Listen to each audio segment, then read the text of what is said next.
Yo, it's your boy Ryan, Northwest Sports Fanatics, back at you with a new video. Today is Friday, September 5th, 2025, with your boy Ryan and the Northwest Sports Fanatics. Make sure you guys subscribe to the channel. Smash that like button either now or on your way out. Donate to your boy if you can. Cash App $ ORION NWSF or the YouTube Super Chat right here. We got the Seattle Mariners versus the Atlanta Braves. First pitch is going to be here in roughly 3 to 4 minutes. So let's cue up the music, take a look at the thumb, and let's get into the starting lineups. Happy Friday, everyone.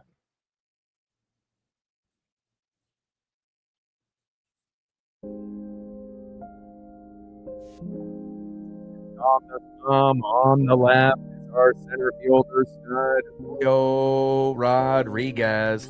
And on the right, second baseman, stud for the Atlanta Braves, Ozzie Albies. Now let's get into the starting lineups here first for the visiting Seattle Mariners. Leading off for the Mariners in left field, Randy Arozarena. Batting second, catching today for Seattle, big dumper, Cal Raleigh. Batting third, playing center field, Julio Rodriguez. Batting cleanup, batting fourth, third baseman, Eugenio Suarez. Batting fifth, playing second base, Jorge Polanco. Batting sixth, DHing today for the Mariners, Mitch Garver.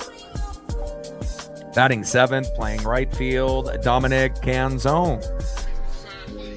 Batting eighth, filling in for J.P. Crawford, Leo Rivas. And batting ninth, playing first base, Luke Raley. And on the mound for the Mariners with a 4-6 record, an ERA of 3.73, it is Logan Gilbert. And now let's get into the starting lineups for the home Atlanta Braves. Leading off for the Braves in left field, throw it far, hit it far, Jurickson Profar. Batting second, playing first base, Matt Olson. Batting third, playing second base, Ozzie Albies. Batting cleanup, batting fourth, catching today for the Braves, Drake Baldwin. Batting fifth, playing shortstop for Atlanta, Ha-Seong Kim. Batting sixth, playing center field, Michael Harris II. Batting seventh, DHing today for the Braves, Marcell Ozuna. Batting eighth, playing right field, Jake Fraley. And batting ninth, playing third base, Nacho Alvarez Jr. And on the mound for the Braves with a 5-4 record, an ERA of 2.45, it is Chris Sale. Tridents up. Let's go M's. We're going to be shooting for 100 likes, 100 on the Dono train. And we'll be shooting for 5 to 15 subs. And then once the matchup starts between the Chargers and Chiefs in Brazil at 5 o'clock Pacific, we'll do updates with that matchup as well. And we are off to a good note. Obviously, we got a nice $40 dono by Odin's son, a big Chiefs fan and a big supporter to the channel, and wanted to be able to show some love. So we're off to a good start. We're already at 40, 60 to go to hit the goal.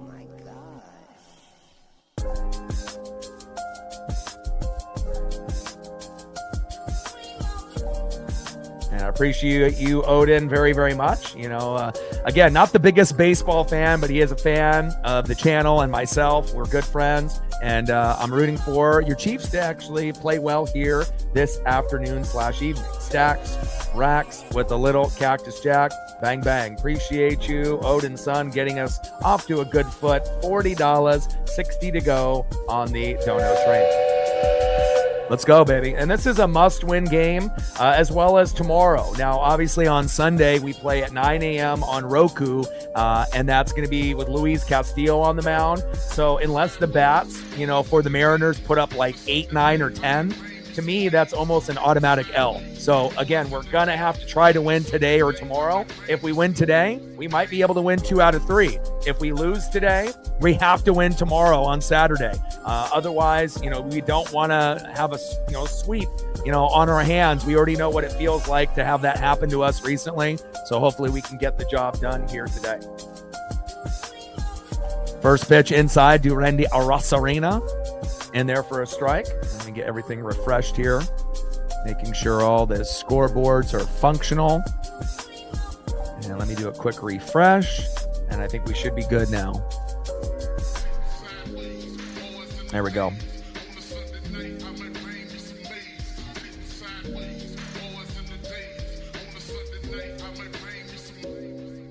Oh, 1 pitch in there for another strike looking. No balls and 2 strikes to Randy Arosarena. 0-2 pitch, fouled off. Come on, Randy. We need you to be able to set the tone. And again, getting a single or double early in the matchup really will do wonders, for the confidence and to get us going early. Come on, Randy. We know how good Sale is traditionally, high and away. 1 ball and 2 strikes from Sale to Arosarena. Now, and even though Sale doesn't have the dominant record that he did with Skubal and Skeens last year, ERA is still pretty magnificent. 5-4 record. It doesn't really scream crazy good, on the stat page, but 2.45 ERA sure does. Big swing and a miss as Randy almost falls down swinging, and that is 1 away. Nice job by Chris Sale, bringing that electricity early and often here for the Braves this season. Nice job, Chris. All right, Randy. You couldn't get it done the first time around. Hopefully we can get something here with Big Dumper Cal Raleigh. Let's go, Cal. And we need homers with Cal. We need homers with Julio. We need everyone to step up. And obviously, since we have Sale on the mound, Cal batting from the right side. And first pitch, drills it into left field. There we go. Great start for a Big Dumper Cal Raleigh. Even if it wasn't a home run, we'll definitely take a single off Chris Sale early in the first inning. Nice job, Big Dumper. There we go. Let's see if Julio can end up giving us a little bit of magic here, and I don't expect a whole lot of home runs. Hopefully we can score 1 to 3 runs on Sale within the first 5 to 6 innings. And then hopefully they have a meltdown in the pen. So, but again, we're going to need 2 to 4 home runs today. And again, obviously best case scenario, Julio hitting a home run here to give us an early 2-0 lead. I wish in my ESP, in my bones, that I felt it. But again, I'm hoping for a single or double. I don't really feel home run here at the first at bat against Sale. Respect to him. But again, we do need Julio to be productive. 1-0 pitch. Big swing and a miss by Julio. 1 ball and 1 strike to Julio Rodriguez.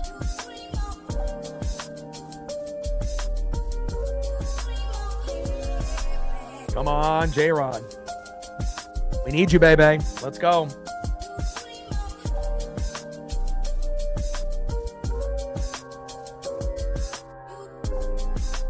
Chris Sale on the mound. Julio Rodriguez in the box. 1-1 pitch. High and away with that 4-seam fastball. 2 balls and 1 strike from Sale to Julio. And if we can actually get a few walks, if we can get plunked a couple times and not get injured, just something extra to help us out. And as long as we, don't try to stretch doubles into triples, take what they're going to give you.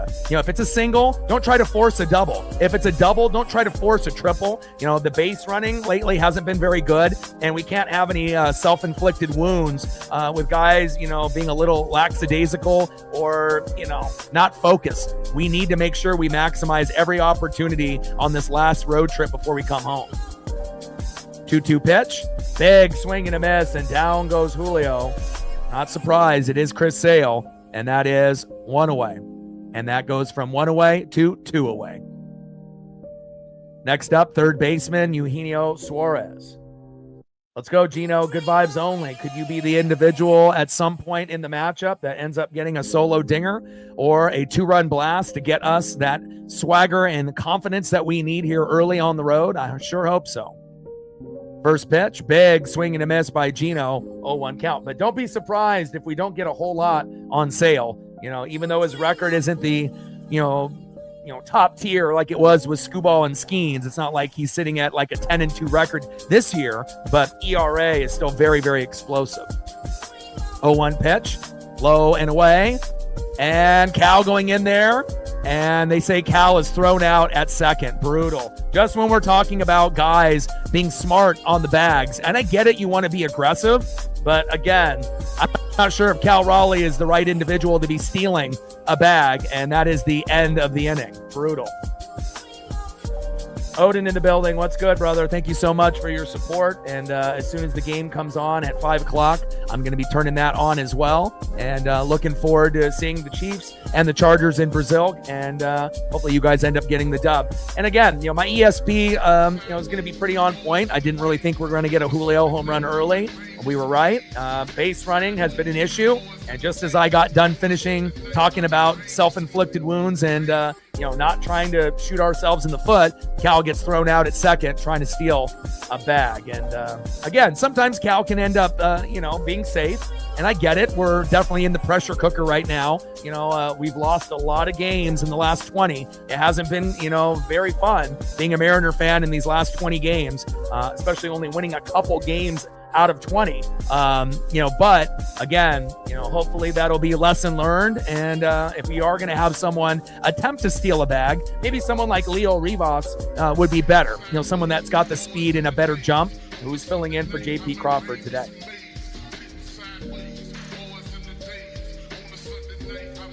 On the mound for the Mariners, a 4-6 record, an ERA of 3.73, Logan Gilbert. And again, as long as we don't get Logan Gilbert in Philadelphia, we should be just fine. And hopefully he can match K for K with Chris Sale. And hopefully he can go 5-6 innings. And again, the bats need to come alive, but we need Logan to be good here today. Leading off for the Braves, left fielder, Jurickson Profar. Batting second, first baseman Matt Olson, and batting third, second baseman Ozzie Albies. And I think really the only thing that we could really say that we have going for us today is Ronald Acuna Jr. is not in the lineup. So anytime you end up having an injury, to one of the best players on the team, that definitely will give us a little bit better of a chance rather than a healthy Ronald Acuna Jr., blasting home runs and getting singles and doubles and making some big defensive plays. So we'll see where it goes. And we know that this is going to be difficult. We want to shoot for 2 out of 3 wins on the road. Realistically, we'll probably only win 1 out of 3. And if we're going to win, it's got to either be today or tomorrow, hopefully both days, as we have a first pitch outside there to Jurickson Profar, 1-0 count. But again, on Sunday, it's Luis Castillo. So unless we score like 10 runs on Sunday at 9 a.m., to me, that's an automatic L, But again, today and tomorrow, we have a much better chance. And Profar hits it deep all the way back to the wall. And Dominic Canzone is there. And another good thing, we get Victor Robles back tomorrow, so we don't have to worry about Luke Raley or Dominic Canzone in right field. And that should give us a little bit of a lift if we end up dropping this game on game number 1 against the Braves. Nice big hit there by Profar all the way into right field. Next up, first baseman Matt Olson. And I did end up looking the innings pitched for the starters for the Mariners, and we actually have some of the most in the MLB. So what that does mean is that they're fatigued. It's not an excuse, it's just reality. And again, they haven't really pitched this often, and we've had 3 out of our 5 starters injured this year. So again, the bats have been pretty good, but not as consistent as we like. Defense has been good, but really the pitching has really cost us a lot of games, within the last month, starting pitching and bullpen. First pitch to Olson, takes a strike swinging, high and away, 0-1 count.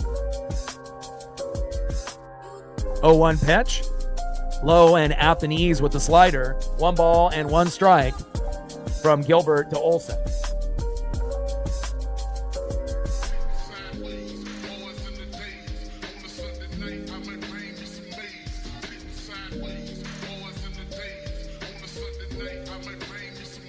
One pitch, fouled off. Right down the middle with that slider. 1 ball and 2 strikes from Gilbert to Olson. And JP Crawford isn't injured, just has an off day. And, bringing Leo Rivas in today was a smart move. And I actually would have rather preferred Harry Ford at DH today over Garver. I mean, at some point, you got to play him. You just can't wait for Garver or Cal to get hurt and then play Harry Ford. And it's not like he can always play catcher. You can at least have him bat. And I think Harry Ford would be a better individual in the box than Mitch Garver. But again, this is Dan Wilson's decision. 1-2 pitch, high and away. 2 balls and 2 strikes from Gilbert to Olsen. 2-2 pitch, low and at the knees. Count now is full. 3 balls and 2 strikes from Gilbert to Olsen. Come on, baby. We need to be able to not give up a whole lot early and often. Let's go, baby. Profar at second with the double. 3-2 pitch. Outside, and that's a walk. That's not ideal. Runners at first and second now with no outs. Come on, Logan. Don't dig us into a hole right out of the gates. Oh my gosh. Come on, baby. Next up, second baseman in the 3-hole, Ozzy Albies.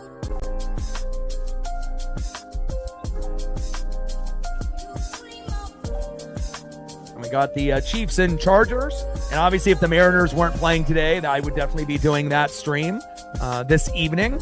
We had a very successful Eagles and Cowboys stream yesterday, hitting almost 1,000 views. So that was a good sign to see, since I've been doing Mariners pretty much every day as we're waiting for the NFL and college football season. And we'll be doing Ducks at 12:30 against Oklahoma State and the Mariners and Braves tomorrow. So it's going to be a long day, probably 7 hours in the chair. And then on Sunday, we're going to do the Ravens and the Bills for Sunday Night Football. And I'm going to watch probably my Bucks go against the Atlanta Falcons in the morning, as well as just watching and keeping tabs on the Mariners. But when Luis Castillo's on the mound, sometimes you have to look away. Bottom of the first inning, 0-0, Mariners and Braves. 0-2 pitch into the dirt. Nice save there by Cal Raleigh using his body.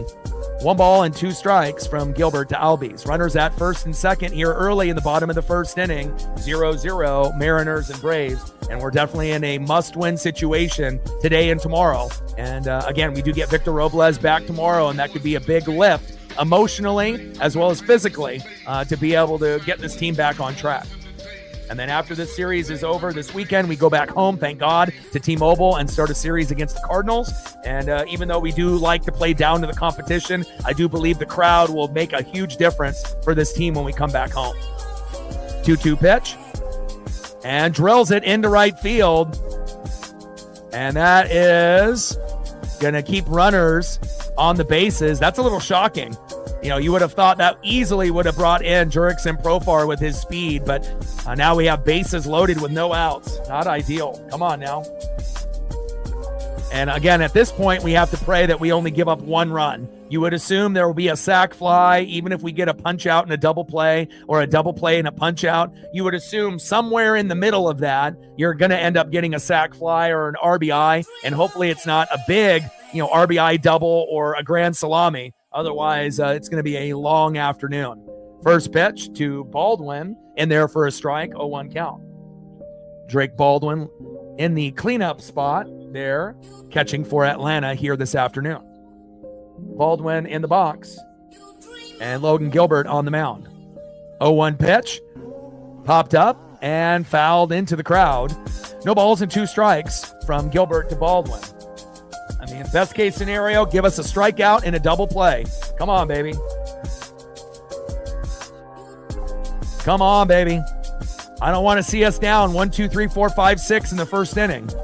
There we go, baby. Logan Gilbert with the K. There we go. Looks like the ESP is on point. I like it. Logan Gilbert getting out of the jam, at least initially. Nice job. Big K with bases loaded. Now we need a double play if we can get it. I know that's going to be pretty tough with bases loaded. It's more ideal with a runner at first or a runner at first and second. Much harder to get a double play with runners at second and third. First and third is very doable as well. But again, bases loaded, it's kind of like with runners at second and third. It's not impossible, but it's a little tougher. And into center field. This looks like a sac fly opportunity. Julio's got it. Profar's got plenty of speed and easily comes in, and that is 1-0 Braves. So it looks like everything that I was trying to predict is coming true, right? We got the strikeout. We got the sac fly. It's 1-0. Now let's keep it that way. We have runners at first and third. A good opportunity now for just a force out or a pop-up or a ground out, and we're only down 1, and hopefully we can keep it that way. And Ha-Seong Kim, obviously with a good play there to be able to get the sac fly. Next up, Michael Harris, the second, center fielder in the 6th hole. Don't get any crazy ideas, Michael.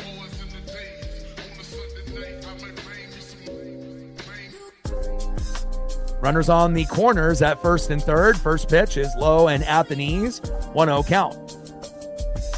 And again, I can take a 1-0 lead by Atlanta with bases loaded and no outs.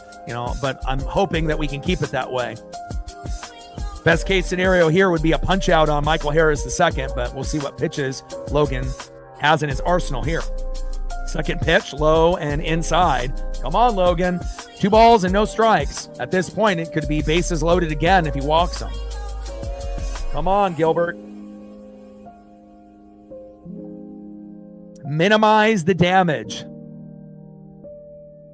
2-0 pitch. Big swing and a miss. Great pitch there.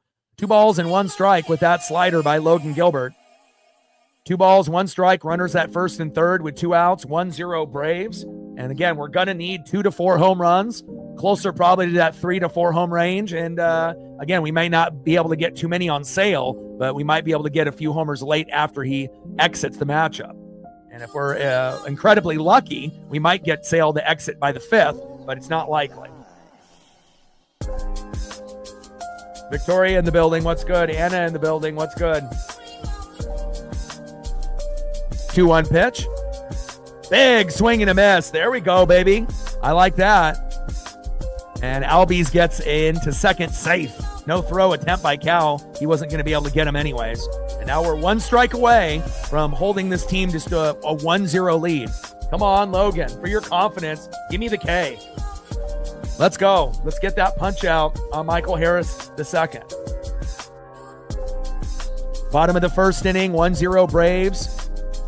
Runners at second and third, 2-2 pitch. Big swing and a miss. There we go. My ESP is on point, baby. I like it. There we go. We dig ourselves into a jam. Bases loaded with no outs. Logan gets a couple crucial punch outs here late. And you ask the sports gods, and you shall receive from the sports gods. Thank you, sports gods. And now we're only down 1-0. But now we have a responsibility with the batters and box to do their job as well. Next up, third baseman, Eugenio Suarez. Good vibes only. We would love for you to be able to get a solo dinger to get us on the right track. Let's go, Gino. Batting second, an individual that has been batting well as of late. Second baseman, Jorge Polanco. Trident's up. Throw that trident up. We could use it. Jorge Polanco. And batting third, DHing today in the 6th hole, Mitch Garver, which really doesn't make any sense. Like, again, DHing, we've had one of the best DHs of all time in Edgar Martinez. And the whole point of DHing is that you can hit, but you can't really defend, right? But with Mitch, he can't really hit or defend. I mean, he's a decent backup catcher, but again, shouldn't we actually put someone in the lineup, that could possibly do a little bit better than Mitch Garver?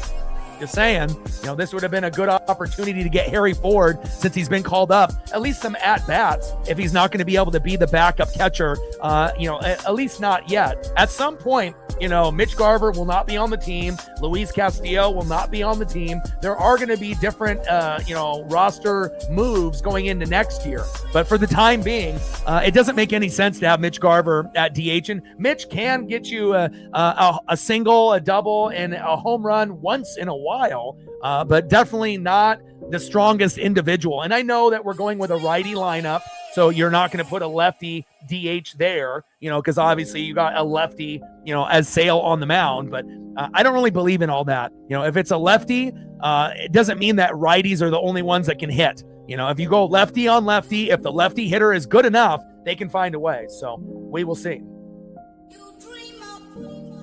Like, sub, donate, comment, share. If you haven't smashed that like button yet, please do. Help us get to 100 likes.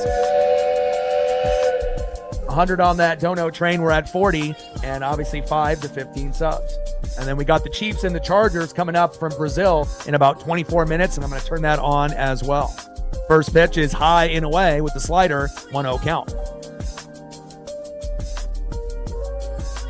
1-0 pitch. Big swing and a miss there by Gino. 1 ball and 1 strike with that four-seam fastball, 94 miles an hour with that heat by Chris Sale. 1 ball and 1 strike from Sale to Gino. Come on, baby. Good vibes only. And the sooner that we can strike and get to 1 and tie the game up, before they get to 2 and 3 and 4, is going to be great for not only our confidence, but just to be able to not be at 0. It's definitely been very rough, in the last 20 games, especially if you've only won like 3 or 4 games out of 20 games. We need to be able to make sure we turn shit around. Otherwise, we're not going to make the playoffs, which would be a damn shame, because if you look at the roster, nice catch with that line drive. Unbelievable defense there by Ha-Seong Kim. That could have been a single there by Gino, but great defense by Ha-Seong Kim robs that single and turns that into an out. But again, if we're not careful, especially with this roster, the way that it's built, it would be a damn shame. Management and ownership ended up getting, a few key pieces for us in Naylor and Gino. And again, we want to make sure that we make it. If we can't win the division over the Astros, fine, but at least let's get into the wild card. And if you get into the dance, anything can happen. Facts. First pitch to Jorge Polanco, takes a strike looking inside. 0-1 count. Come on, Polo. 0-1 pitch, high and away, check swing and did not go. 1 ball and 1 strike from Chris Sale to Jorge Polanco. Come on, Polo.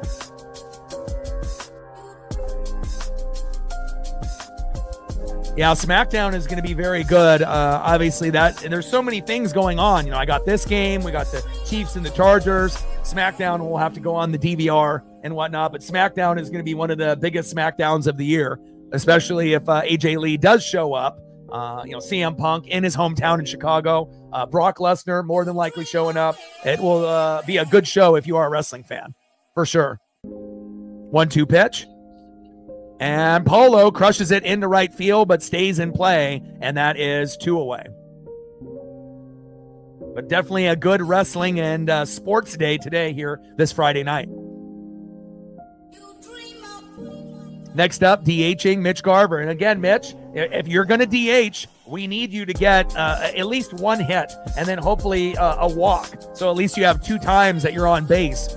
We can't afford for you to go 0 for 4 or 0 for 5, especially when we got guys on the bench that could do better than you. But again, Mitch is a guy that every once in a while, could surprise, and maybe Mitch will get a home run today on Sale or a big single or double. I mean, it is possible that it could happen. I mean, he is overdue for a home run, and he is overdue for a big play at some point. First pitch in there, inside for a strike. 0-1 pitch, Mitch, line drive, but right into center field, and that is out number 3. Michael Harris Jr. says, not today. Michael Harris II, excuse me.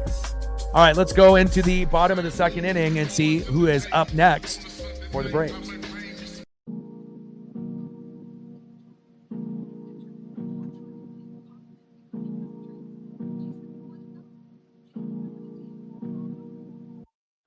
Next up for the Braves in the 7-hole, DHing Marcell Ozuna.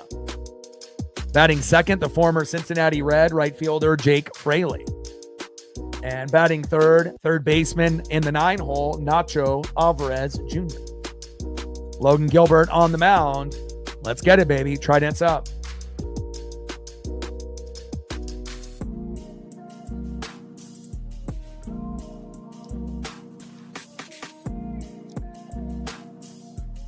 Yeah, I think it's been rough on all of our mental health, for sure. All right, 25 more to go. Let's go all day. But I think the vibes are a little bit better, even though, Atlanta is not an elite team. We could potentially play down to the competition. They are 63-77, but traditionally they are a pretty solid team. They've had some major injuries this year, but the vibes feel a little bit better than they did in the previous couple series. Again, we're not good on the road, but again, I feel like having the day off yesterday helped slightly, and obviously bringing in Leo Rivas for JP Crawford could give us a little bit of a lift, and then hopefully we can get someone to replace Mitch Garver later in the game if he doesn't hit a home run or get a single, double, triple, or something positive, and then we can use that particular position to hopefully get someone to help us win. Big facts.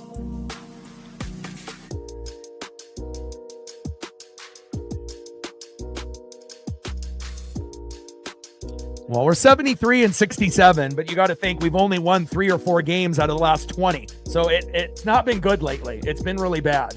But overall, the season has been a success up to this point, but the last 20 games have been a fucking disaster. So again, and all the other teams that we had a big lead on in the wild card have caught up. So if we don't get shit into gear, there is a possibility that this talented Mariner team that might be the 3rd best team or 4th best team in the American League behind possibly the Tigers and the Blue Jays, we could potentially miss the playoffs altogether, not even, win the division, not make the wild card and then blow the spot. So, we really need to kick it into high gear when we get back home against the Cardinals, but hopefully we can win 2 out of 3 against Atlanta. And at the bare minimum, 1 out of 3, we can't get swept by this team. 1-1 pitch. Inside there for a strike looking. 1 ball and 2 strikes to Marcell Ozuna.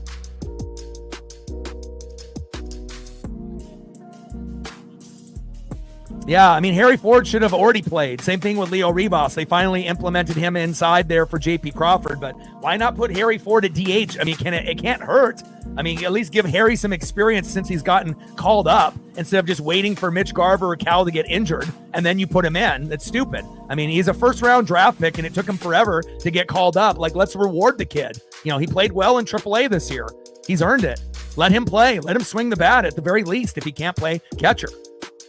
2-2 pitch popped up to Julio, and down goes Marcell Ozuna, and that is 1 away.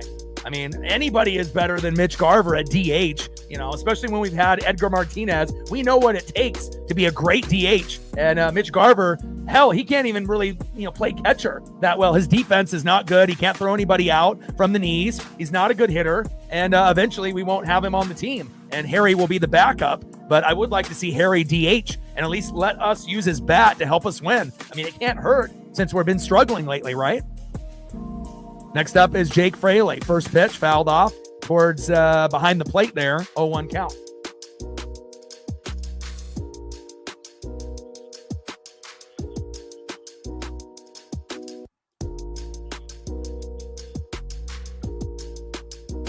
Fraley in the box. Logan on the mound. 0-1 pitch, low and at the knees. 1 ball and 1 strike from Gilbert to Fraley. So JP Crawford with the day off, Acuna Jr. with the day off, but Ronald hasn't been very good this year. But, again, I'm happy that he's not at least playing today, but he'll probably be in the lineup tomorrow. Fraley fouls it off towards that first base line. And it stays foul. 1 ball and 2 strikes from Gilbert to Fraley. Come on, Logan.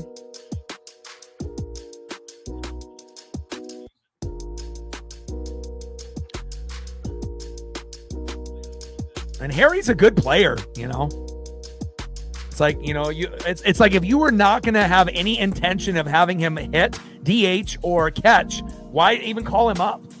We could have called up Ben Williamson and then used him at DH or a backup 3rd baseman when Gino needs a day off. Like, why did we call him up if we're not even going to use him? Doesn't, it's like a wasted spot. He could still be playing in AAA and working on his reps.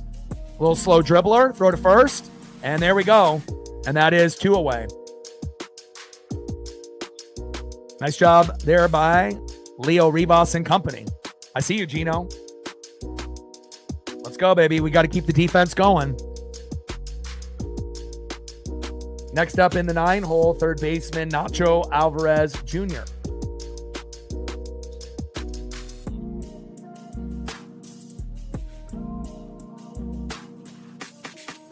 Bottom of the 2nd inning, we're only down by 1.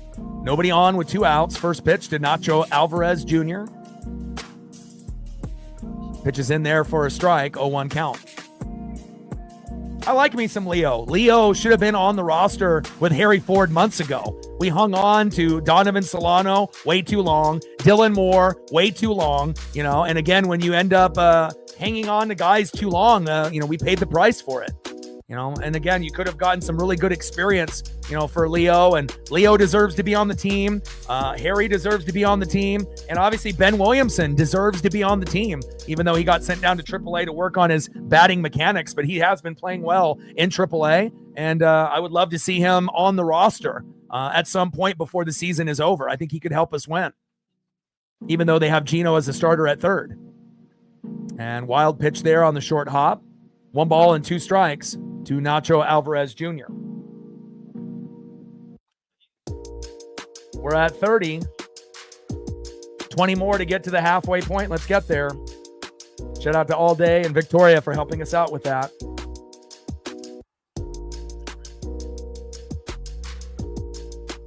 One-two pitch. Low and away. 2 balls and 2 strikes from Gilbert to Alvarez. And, obviously deactivating Mitch would be interesting, and they probably should have done it. But unfortunately, Dan Wilson doesn't have faith in Harry Ford to be able to catch on the big league level at this point. But then if you don't have confidence that he can catch yet, why did you even call him up? He can hit, he can catch. He's better than Mitch Garver, period.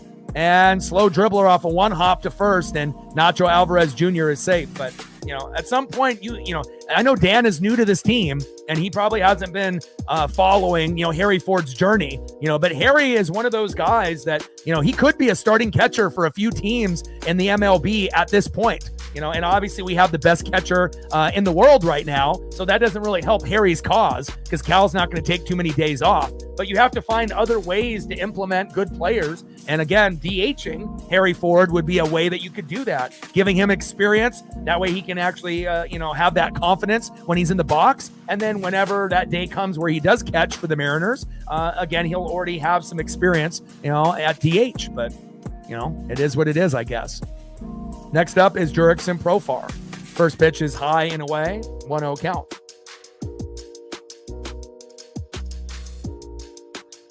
But, next year, Garver, Castillo, there'll be a few guys that will not be on this team. So, and hopefully Cade Anderson will be ready, and that'll be the 5th guy in the rotation, and we'll finally have a lefty. Popped up, and great catch there by Julio Rodriguez. Great defense by J-Rod. And again, you never can underestimate, Julio Rodriguez and what he brings defensively for this team. And I know, a lot of us were getting on him, at the beginning of the year because he was, just chasing everything and he was terrible in the box. His defense was pretty good. But again, he is one of the best players in MLB after the All-Star break. Again, the only player to have 2020 in his first 4 years in MLB history. It's just that hopefully one day he'll be able to start hot and finish hot, and then he'll have a 30-30, 40-40, or possibly a 50-50 year. And then at that point, Julio will be definitely an all-star with no debate, and it could really take us to the next level. End of the second inning, 1-0 Braves. Nice job, Julio, with the defense, and I love defense. Let's see who's up next here for the Mariners. Next up for the Mariners here in the top of the third, right fielder Dominic Canzone. Batting second at shortstop, filling in for J.P. Crawford, who hit his first home run when we were down 10-0 to the Rays in game number 1 to get us to a 10-2 deficit. Leo Rivas. He's a guy that can hit. He's a guy that can defend. He can steal bags. He's got positive energy. Should have been on this team 3 months ago, but I'm glad he's on the roster now, Leo Rivas. And batting third, playing first base, Luke Raley. And obviously not having Naylor in the lineup the last few days is not ideal either. We want to have our best players, playing at the moment. But Robles should be back tomorrow. Logan Evans a couple days after that. Jackson Kowar on the 10th. Bliss on the 11th. And then Gregory Santos on the 16th. But we really don't know what we're going to be getting out of all those guys. But really the key is Victor Robles. And again, hopefully we can get Naylor, back into the mix because, having a guy like Luke Raley at first is kind of a disaster. He hasn't really been very good. And again, I would rather have Ben Williamson on the roster than Luke Raley at this point. But again, Luke can play multiple positions. Ben can really only play third. So I guess you could DH Ben as well, but they haven't really figured out that concept or thought of that concept yet. First pitch from Sale to Canzone, high and away, 1-0 count.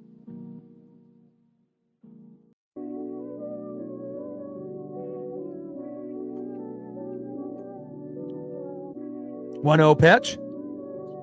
Crushes that one foul. 1 ball and 1 strike from Sale to Canzone.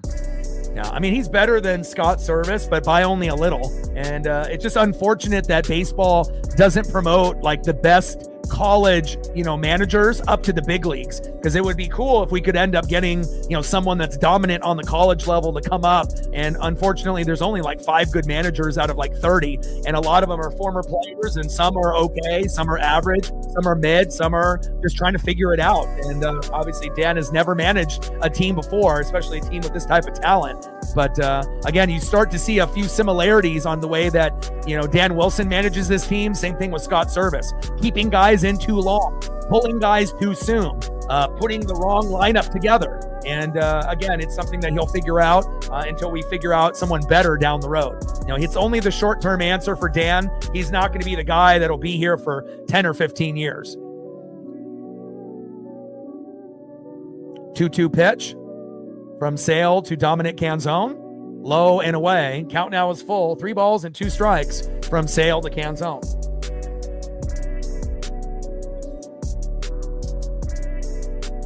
Sale on the mound. Dominic Canzone in the box. Come on, Dom. We need you. 3-2 pitch. Crushes it foul. Come on, baby.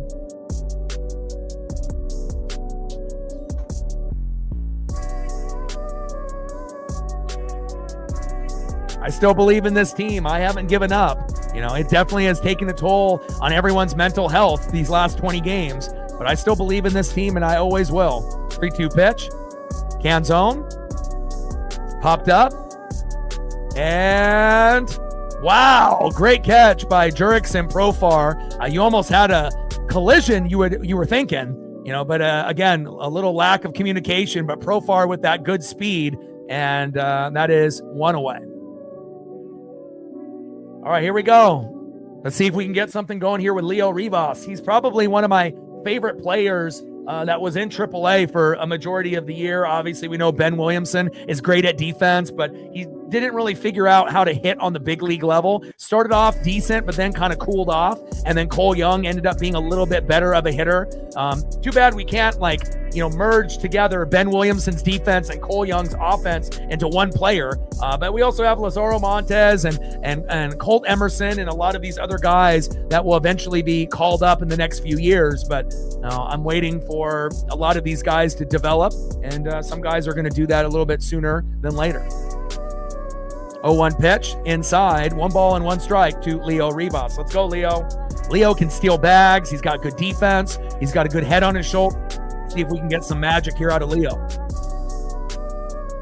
1-1 pitch is outside. And another thing about Leo, he's patient in the box, which about half of the hitters on the Mariners don't know what that word means. So hopefully he'll be able to be patient throughout all his at-bats, and maybe we can get a couple singles or possibly a double out of Rivas, and who knows, maybe an unexpected home run at some point.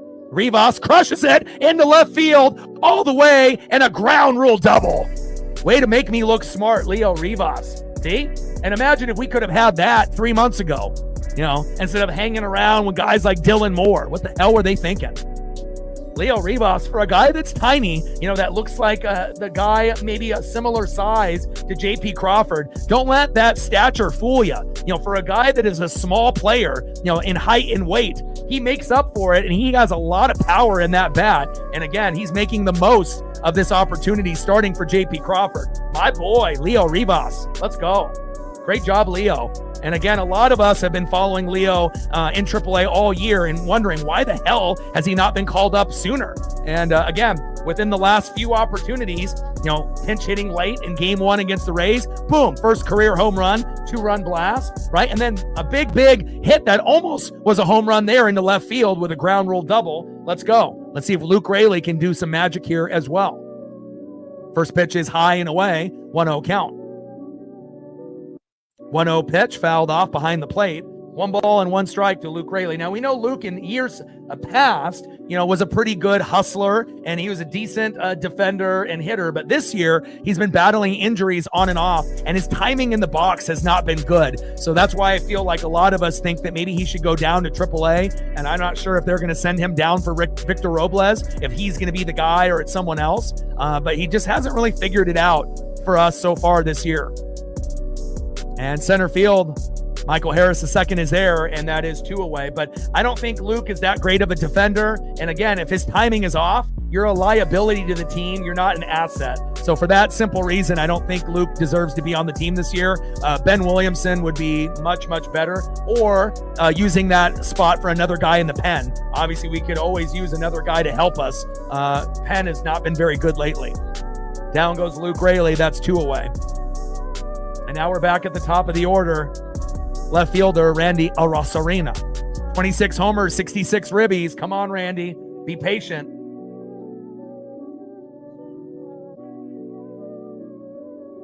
Braves got some good defenders out there.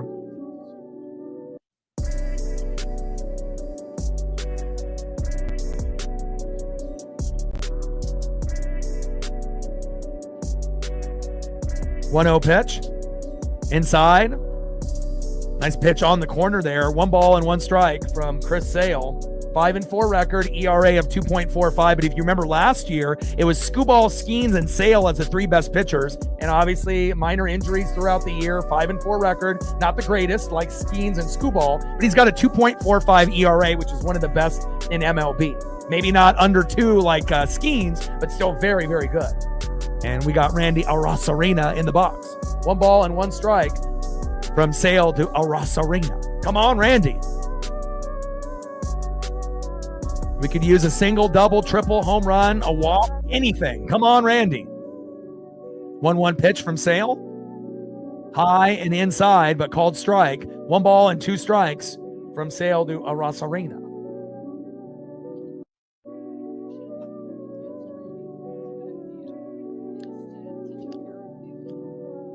And then we got the Chiefs and the Chargers about to start in about 2 minutes.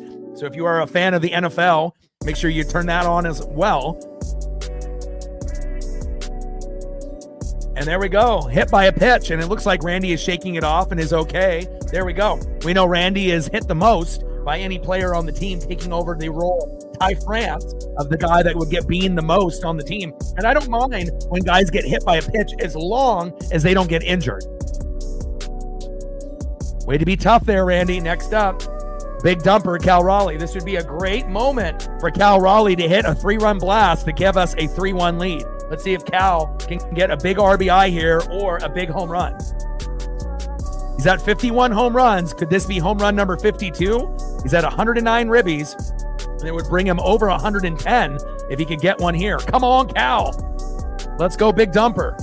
0-1 pitch, and Cal pops it up. And that is out number 3. Ozzie Albies with the defense there. Over the shoulder catch. And unfortunately, we leave a few stranded. But hopefully the next inning will be the inning where we finally get something going, because that's what happens sometimes with the Mariners. We'll get bases loaded. Nobody scores. We have runners at second and third or first and second. We don't get anybody to score. But then the next inning is sometimes that inning where we actually get the job done. So unfortunately, we weren't able to tie the game up or take the lead, but at least we're hitting the ball and getting some guys on base, which we haven't really been able to say lately in the last 20 games. All right, let's see who's up next here for Logan Gilbert for the Braves. Next up for the Braves, first baseman Matt Olson. Batting second baseman in the 3-hole, Ozzie Albies, 1 for 1. And batting third, 0 for 1 with a K, catcher Drake Baldwin. And Matt Olson, 0 for 0 with a base on ball, and has got a consecutive game streak going. Obviously, he's not going to catch up to Cal Ripken Jr., but obviously we know he is very, very good.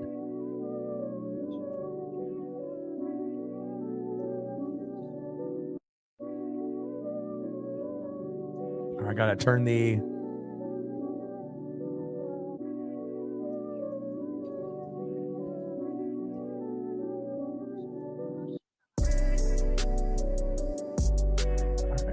Got to get this game going here as well. Got to keep up with what action we're going to get with the Chiefs and the Chargers.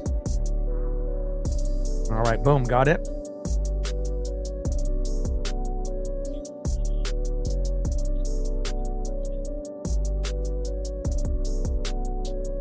All right, perfect, got it going.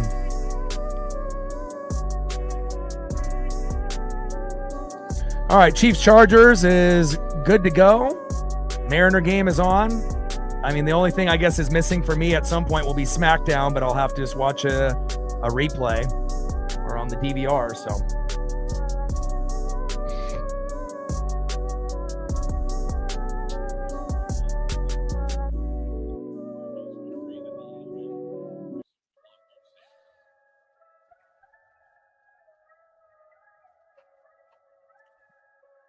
all right, come on, Logan. Gilbert on the mound. Olsen in the box. First pitch, big swing and a miss by Matt Olsen, 0-1 count.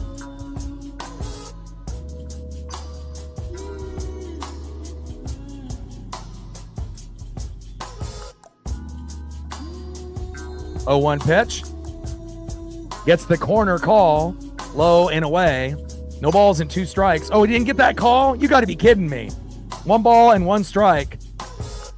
I was like, yeah, he did. Okay. I was about to say, that's a strike.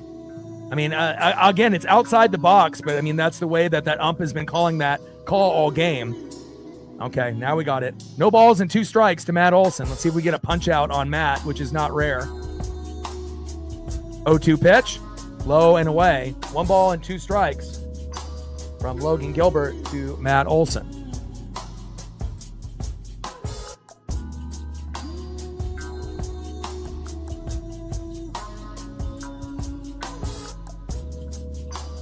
Come on, Logan. 1-2 pitch. Big swing and a miss. There we go. Nice punch out by Logan Gilbert. My boy. There you go, baby. 1 away. Down goes Matt Olsen. Next up, second baseman Ozzie Albies.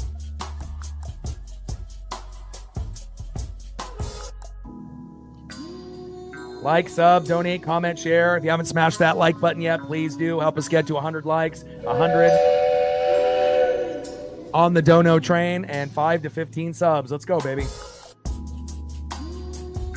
Albies, and a ground ball right up the middle. A nice single there that rolls to Julio Rodriguez.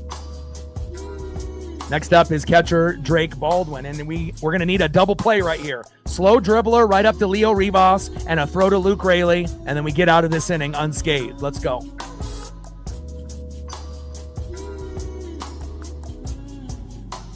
And they got Rich Eisen and Kurt Warner.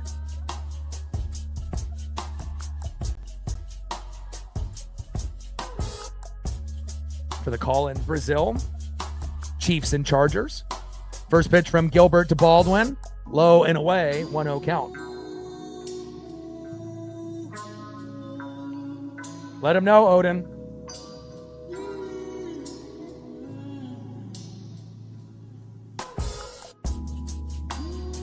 1-0 pitch. And Albies is safe at second. Throw by Cal was a little off there. 1 ball and 1 strike in the bottom of the third. Braves up 1-0.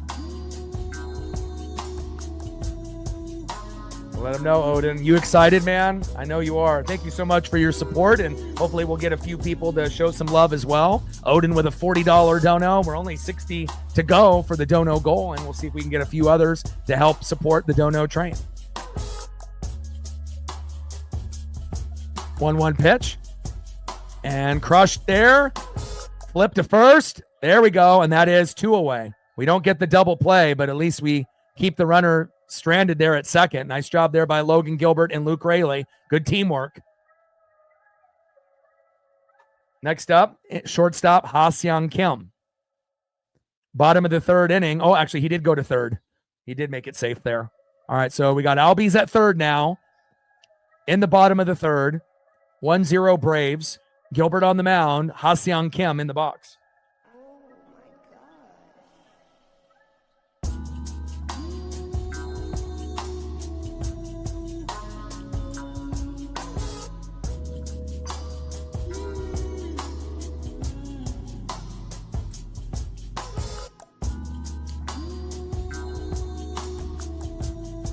Reflect with a $5. Appreciate you. I got the Chargers and Chief game on. I got this Mariner game on. The game is close. We have a chance. Stacks, racks with a little Cactus Jack. Bang, bang. Appreciate you. Another $5 dono to the dono train. Thank you so much. We're at 45, 55 to go to hit the goal.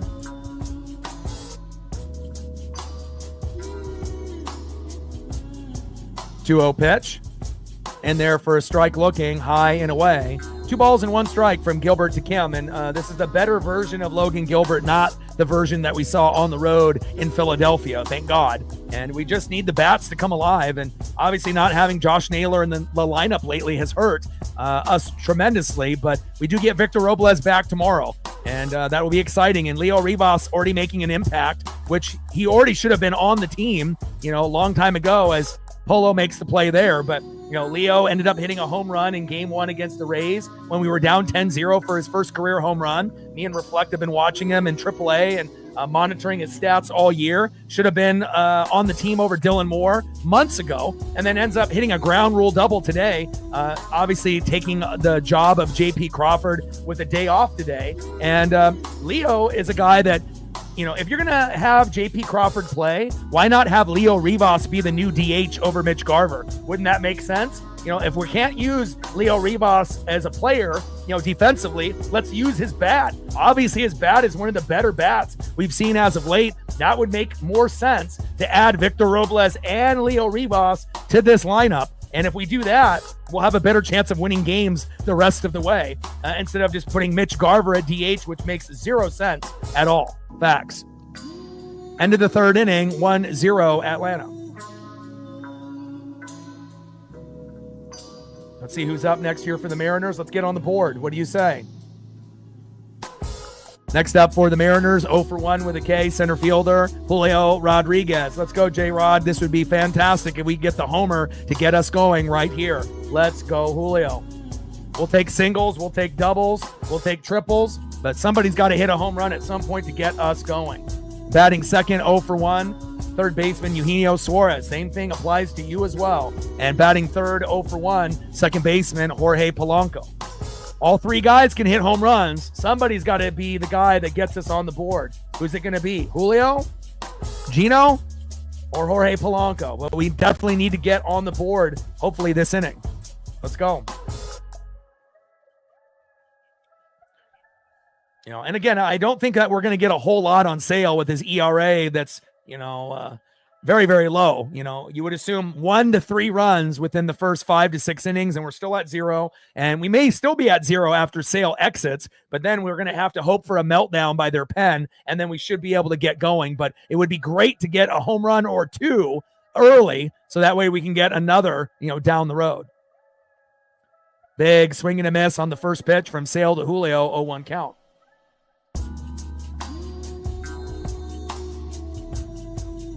Yeah, they're making this like a YouTube spectacle, with a bunch of streamers and everything. And, we'll see how the actual overall broadcast is for the matchup between the Chargers and the Chiefs, which are, rivals. And, we know that they're going to put on a good show. 0-1 pitch fouled off, low and at the knees. No balls and 2 strikes to Julio Rodriguez. Come on, Julio.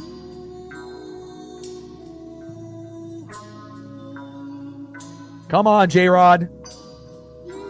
He's at 28. He's only 2 away from 30. So, but I'm not sure if Sale is going to give him a pitch right down the middle to be able to connect for the home run. If you've been watching Sale, he does a lot of pitches low and at the knees. And again, unless he ends up having that golf tee-off shot where he homered a few weeks back, that will be the only way that you're going to be able to homer off Sale if, he ends up doing like a Happy Gilmore swing. And again, every once in a while he'll go high and away, but usually it's so high and away.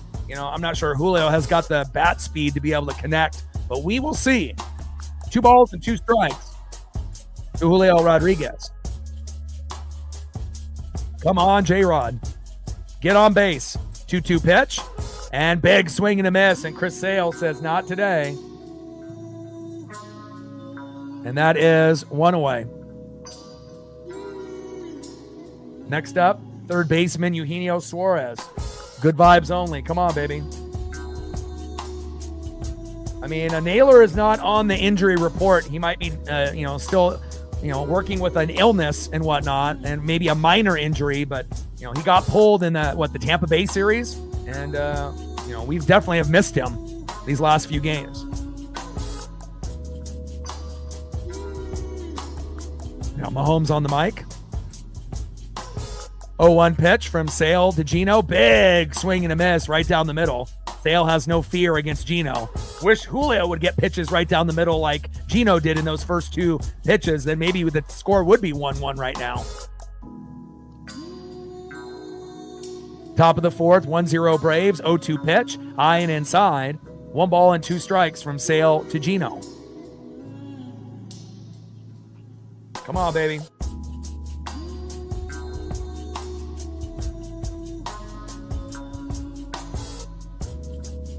One-two pitch. Big swing and a miss, and down goes Gino. And that is 2 away. Back-to-back Ks for Chris Sale. And again, Sale, Skubal, and Skeens were the top 3 last year. This year, not for Sale, 5-4 record, but his ERA is 2.45, so he is money. Next up, second baseman Jorge Polanco. And here we go, Chiefs with the return. Ooh, solid return. Good blocking down the sideline. And we got a flag. That might be coming back due to a hold or a block in the back. But again, we had good results with the Eagles and the Cowboys, first NFL kickoff game of 2025. We had almost 6,000 views on stream. So that was a good sign that we're going to get support on the NFL side as well as the MLB side as Polo gets a nice hit into left field. There we go. There we go, Polo. Nice job, my boy. Here we go. Let's see if we can rally with 2 outs. Next up, DHing Mitch Garver. Having Mitch Garver DHing all year has not really made any sense, but, especially when we've had a guy like Edgar Martinez, maybe arguably the best DH of all time, or one of the best of all time, It's like you think that they would understand that we need someone better than Mitch Garver DHing. But honestly, Leo Rivas, if you're not going to have him play shortstop over JP, that would be the perfect person to have at DH. Make sure Rivas and Robles are both in the lineup, and then the lineup is strong. No weak links. Facts. 0-1 pitch as he takes a strike looking for strike 1. Low and away. 1 ball and 1 strike from Sale to Garver.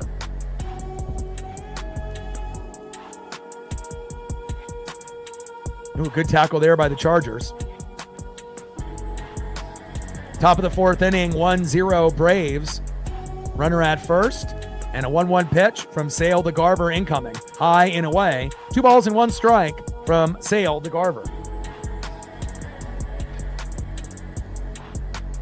But at least, next year we probably won't have Garver or Luis Castillo on the roster, and that'll definitely open up a lot of things for this team to get better, next year. 2-1 pitch. Inside. 3 balls and 1 strike to Mitch Garver. And again, if Mitch can get walked once and get 1 base hit, if he's not going to homer, that would be a successful outing for him. We just can't have him go 0 for 4 or 0 for 5. And good defense from the Chargers there. The Chiefs are going to have to punt. 3-1 pitch.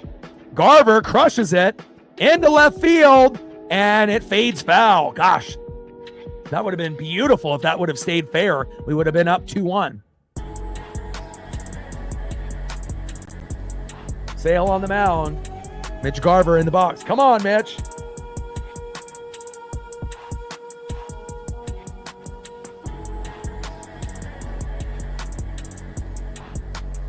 Sale on the mound. Garver in the box. Top of the 4th. Runner at first with 2 outs. 1-0 Atlanta lead as Mitch calls time. Come on, Garv.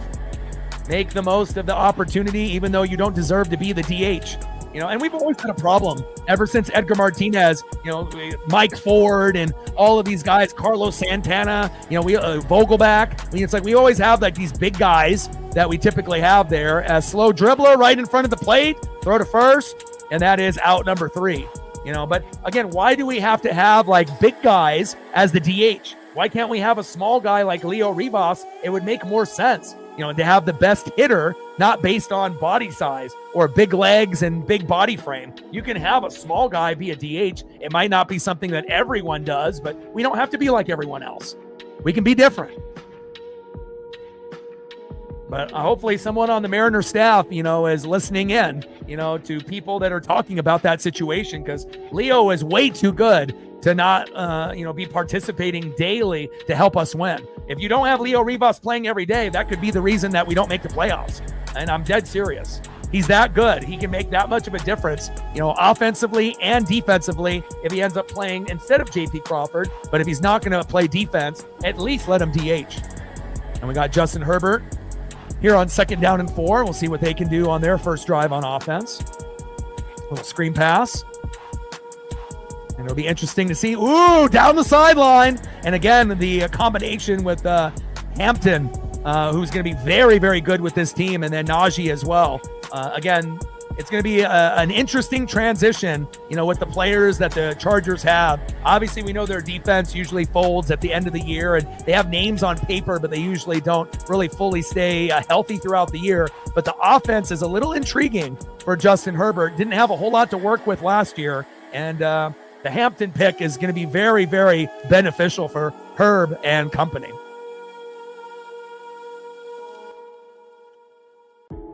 All right, let's go to the bottom of the 4th and see who's up next here for the Braves. Next up for the Braves in the 6th hole, center fielder Michael Harris Jr. On deck, DHing Marcell Ozuna. And batting 3rd, the former Cincinnati Red right fielder Jake Fraley.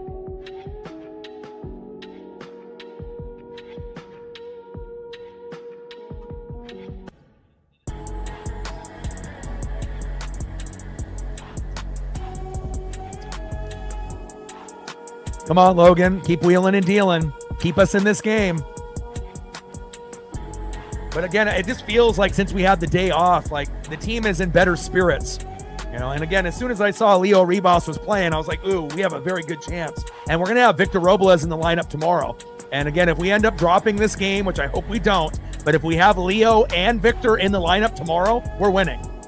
100%. We're probably not going to win on Sunday with Castillo on the mound. That's on at 9 a.m. unless we score like 10 fucking runs. So, we have to try to be able to win here today and tomorrow. Todd Jr. and Stephanie in the building. The whole Big Dumper family. I love it. Chargers threatening here. Getting close to the touchdown area. 2nd down in the red zone. Pitch fouled off, high and away. 1 ball and 2 strikes from Gilbert to Harris. Bottom of the 4th inning, 1-0 Braves. Xavier Worthy injured, and that's not good. 1-2 pitch, big swing and a miss, and down he goes. Nice punch out there by Logan Gilbert. There we go, baby. This is the Logan that we love. Not that Philadelphia Logan, but this Logan here in Atlanta. Nice job. There we go. Way to bring that electricity and a little fire into the Mariners. Let's go. Nice punch out. Next up is Marcell Ozuna. 0 for 1.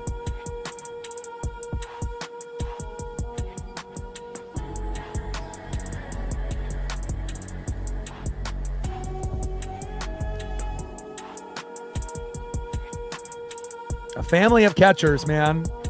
You're never going to see that again. Dad was a catcher, brother a catcher, Cal a catcher. Pretty cool, man. Family affair. 0-1 pitch, fouled off. No balls and 2 strikes from Gilbert to Ozuna. See if we can get another punch out here. Chargers, Herbert. Throw into the end zone, incomplete, flag on the play. 0-2 pitch from Gilbert to Ozuna. Low and away. 1 ball and 2 strikes from Gilbert to Ozuna. Come on, Logan.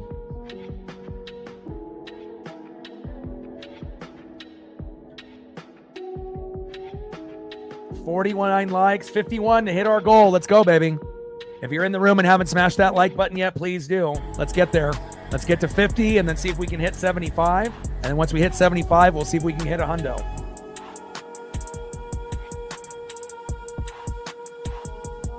There we go. Ozuna strikes out swinging. Nice job, Logan.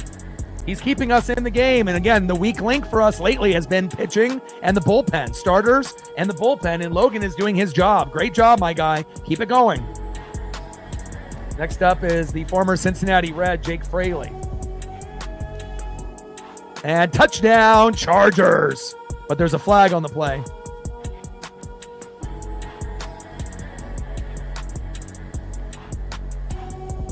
Going to be a very competitive back and forth matchup. Looks like touchdown is good. And a penalty on the Chiefs. Uh-oh.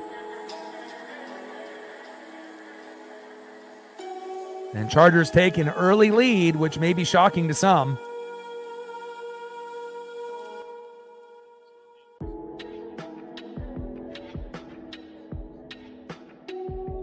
Oh, 1 pitch.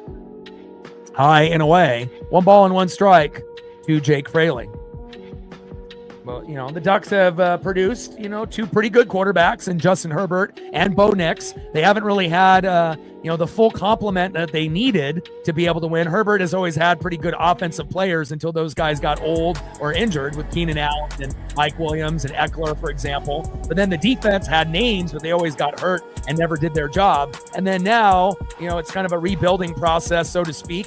You got some young rookies with the last couple years, with Lad McConkey doing his thing, and obviously, you got a few other guys that are going to make an impact as well. Hit into right field. Diving catch by Dominic Canzone. Looking like Victor Robles out there. Let's go. Great play by Dominic Canzone, and that definitely saved a double at the very least. Nice job, Dom. And again, every once in a while, you'll see Dom make a great play in right field. Great job.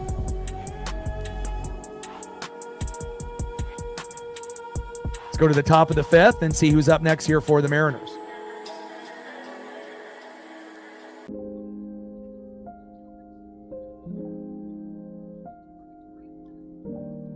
Like, sub, donate, comment, share. If you haven't smashed that like button yet, please do. Help us get to 100 likes, 100 on that dono train. And 5 to 15 subs. Let's get it, baby. Oh my gosh.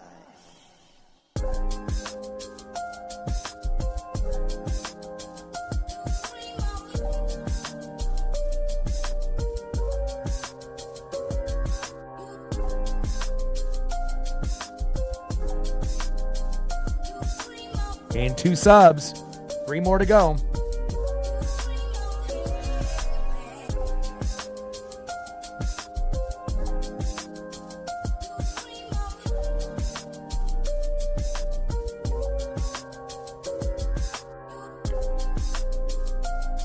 Yeah, definitely better than last year. I would agree with that.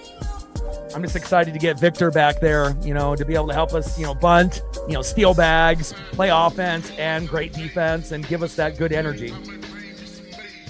I mean, hell, I would even like Dom to be a DH over, Garver. But again, it really depends, I guess, if we're going with a lefty lineup or a righty lineup as well. But anybody but Garv. And it's kind of crazy. It's like, I don't know why the Mariners, stick with just like typically one guy, and then they don't move from that guy. Regardless if the guy is playing good or bad, they just put like one guy at DH and they said, okay, this is your job. I mean, like, if the guy is not producing, why not look somewhere else? I mean, we have other players, in AAA and on the bench that could do better, but, I guess that's just Dan Wilson. But a great catch there by Dominic Canzone. And normally when you end up making an amazing catch, what happens? It typically will lead to something big when you end up going to at-bat, either that next at-bat or later in the game. Could we see a Dominic Canzone solo dinger based off that big defensive play that he saved a single or double from happening? It could very well happen.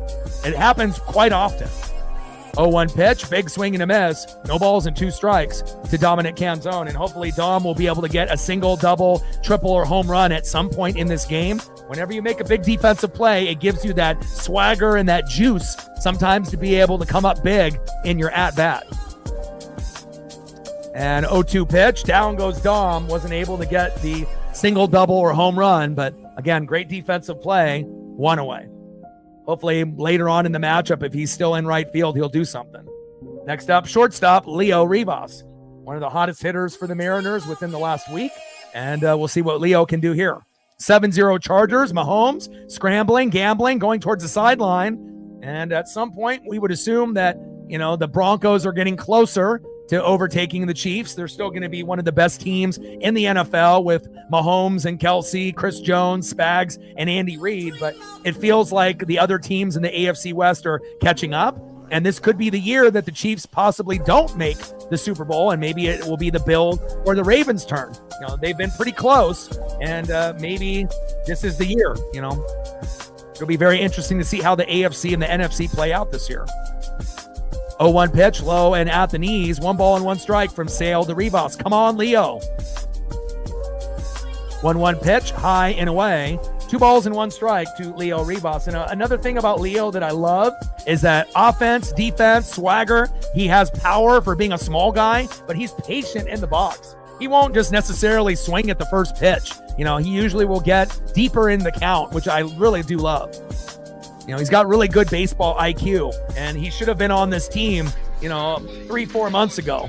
And again, sticking with Dylan Moore and Donovan Solano and some of these other guys definitely cost us some wins.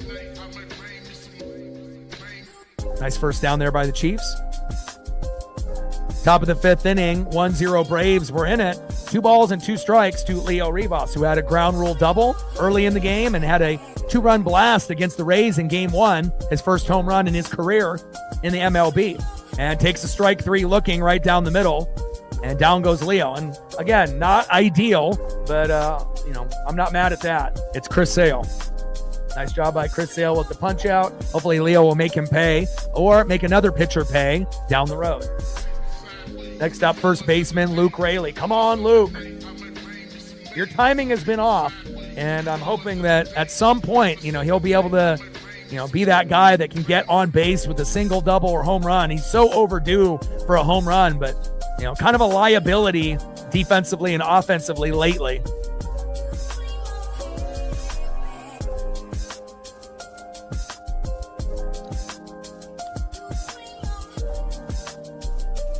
Come on, baby. 0-1 pitch. Good eye there by Luke. 1 ball and 1 strike from Sale to Raley.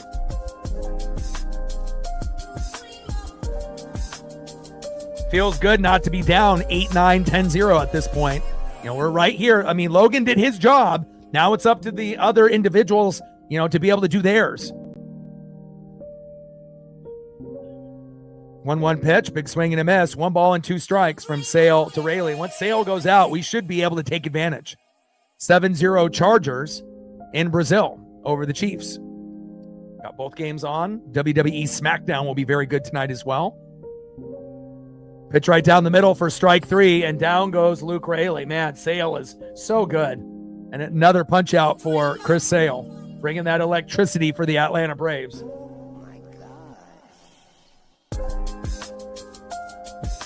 Let's go to the bottom of the 5th inning and see who's up next here for the Atlanta Braves. Next up for the Braves, third baseman in the 9-hole, Nacho Alvarez Jr. 1 for 1. Batting second, 1 for 2 with a run. Left fielder, Jurickson Profar. And batting third, 0 for 1 with a base on ball and a K, first baseman Matt Olson. Trident's up. Let's go, M's. We need home runs, baby.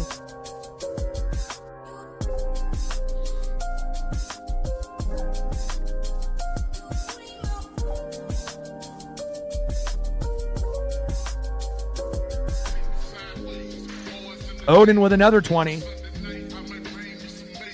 Appreciate you, Odin. I just noticed that.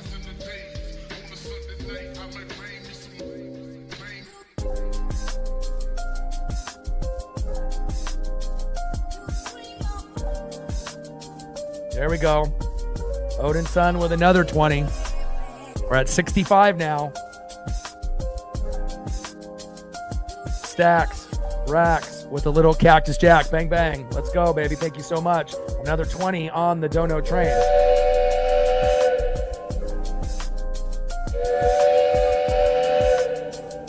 Appreciate you. Thank you so much.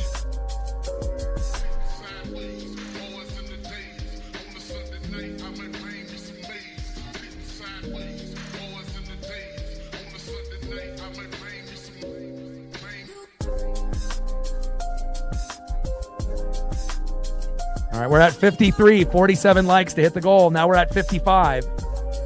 45 to go to hit the goal. Let's go, baby.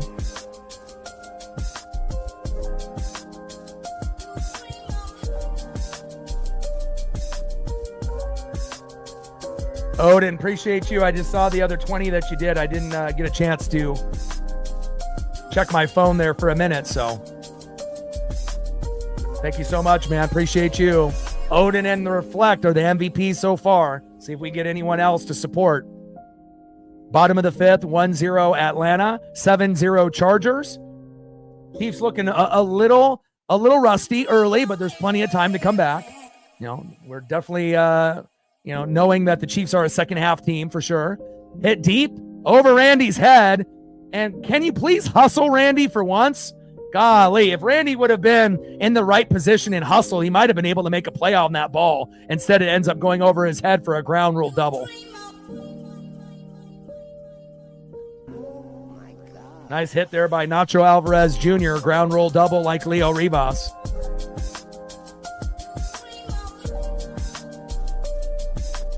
Next up, left fielder Jurickson Profar.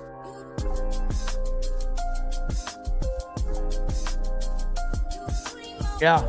I mean, I know you guys are going to make the proper adjustments in the second half, but obviously Xavier Worthy going to the locker room doesn't help your cause. And, Mahomes may have to use his legs to get you guys back into the game. And obviously, getting Travis Kelce opportunities will obviously help your cause as well. Defense has to be able to make Herbert's life a little difficult. If he's got plenty of time back there, he's going to go to Omarion Hampton and all the other options that he has, and he'll have a field day. So I imagine the defense and the offense will make some big adjustments after halftime.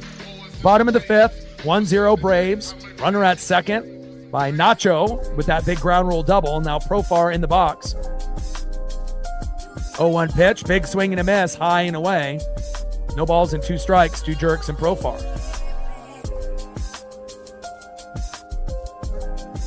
0-2 pitch, inside, 1 ball and 2 strikes from Gilbert to Profar. Come on, baby. 1-2 pitch. And big swing and a miss, and he gets Jurickson Profar. Nice punch out there by Logan. I like that. And that is 1 away.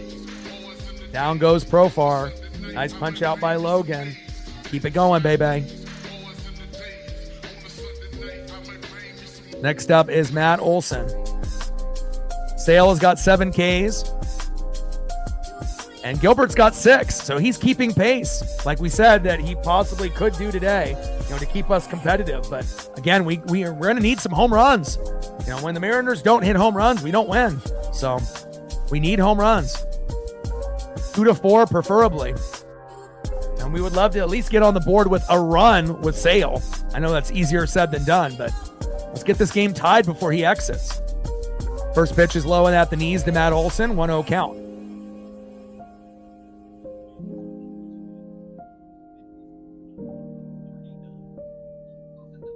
There was some good pressure there by the Chiefs, making Herbert's life uncomfortable. Incomplete. 2 balls and no strikes from Gilbert to Olson. Bottom of the fifth, 1-0 Braves. 7-0 Chargers early in Brazil against the Chiefs. 2-0 pitch, high and away. 3 balls and no strikes from Gilbert to Olson.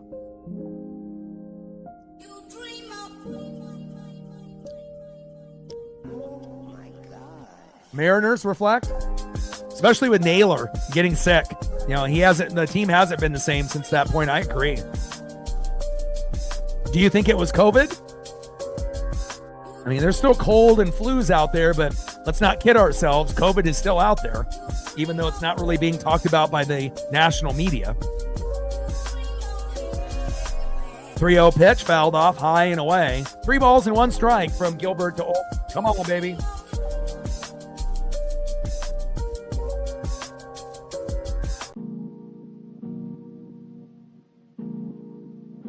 And he steps off the bag there. No balk. Olson in the box. Logan Gilbert on the mound.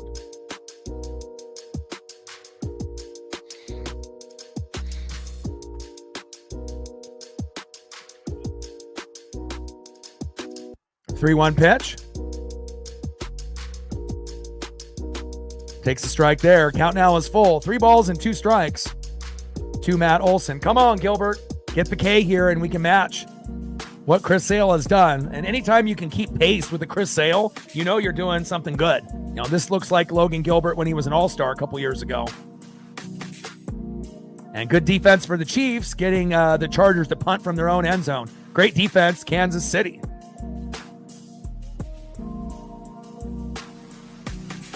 Chiefs with the return. And good tackle there by the Chargers. 3-2 pitch by Gilbert. Popped up, and that should be an easy out for Julio. There we go. And Julio throw to third, which you would rather have Julio throw it than Randy. You know, Randy is a little bit of a liability defensively. So nice job by J-Rod. Nice job, Julio.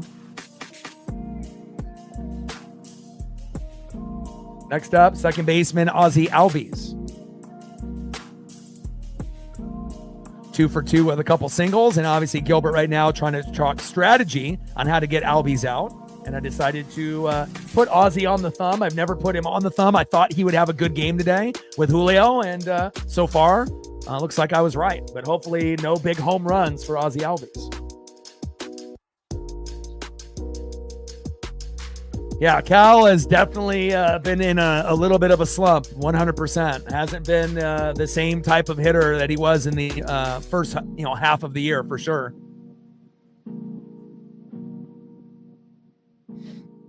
I do believe he will heat up once we get back home against the Cardinals, though. I wouldn't be shocked one bit if he ends up hitting a couple home runs in that series and even has a multi-homer game in that series as well. So, and maybe that's what we need, to go back home to T-Mobile and, feel the energy from the crowd, because I know the players need it.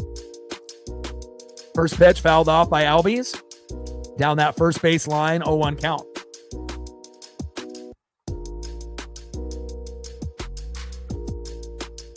So reflect, what are you going to be doing for NFL? Are you going to be following more Raider games, more Seahawk games, or just the league as a whole? Is there going to be a team that you're going to go out of your way for and watch? Big swing and a miss on that 0-1 pitch from Albies. No balls and 2 strikes with a runner at second and 2 outs. 1-0 Atlanta, and this is the first time that we've actually had a starting pitcher do their job and do it really well on the road in a long, long time. And again, if we can win today, we have a very good chance of winning tomorrow, because we're probably not going to win Sunday at 9 a.m. with Luis Castillo on the mound unless we score like 10 runs, which is probably not likely at 9 a.m. in the morning. So, we have to try to win today to give us the momentum to win tomorrow. And if we can win 2 out of 3, that could give us the, swagger going in against the Cardinals, where we could win 2 out of 3. And if we win the first 2 at T-Mobile, we could maybe potentially sweep the Cardinals and then get back on track. But again, we can't think about that yet. Obviously, we have to take care of business here. Yeah, I looked up the innings pitch for the starters on the Mariners, and they have some of the most highest innings pitched. The slow dribbler, flip to Gilbert, and that is out number 3. But they're leading a lot of the categories for pitchers for innings pitched. And so maybe fatigue, obviously, like you mentioned, and I've mentioned on the stream before, obviously 3 out of the 5 starters have been hurt, but also fatigue with some of the guys, not only the starters, but also like Edward Bizzardo has thrown quite a few innings as well. And he's been pretty good. Brash and Spire and Mooney have had some meltdowns, and Bizzardo has given up a few RBIs and home runs. But overall, Bizzardo has been pretty amazing, considered he was like on the sauce level, last year and the year before. And he's the most improved player on the team, no doubt. All right, end of the 5th inning. It's time to be able to get on the board. Let's look at the pitch count. Sale's at 72. Gilbert's at 79, so pretty close to each other there. Let's get on the board this inning. What do you say? Next up, 0 for 1 with a K. Left fielder, Randy Arosarena. Batting second, 1 for 2, big dumper, Cal Raleigh. And batting third, 0 for 2 with 2 K, center fielder, Julio Rodriguez. Come on, baby. Someone has got to be able to hit that home run for us. Who is it going to be? We need production, baby.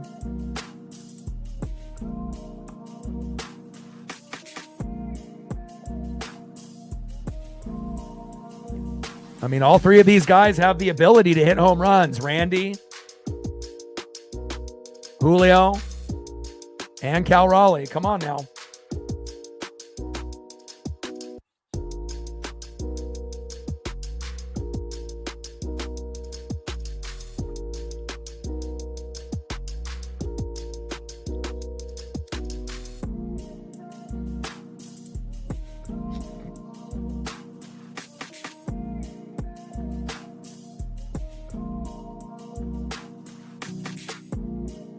Agreed.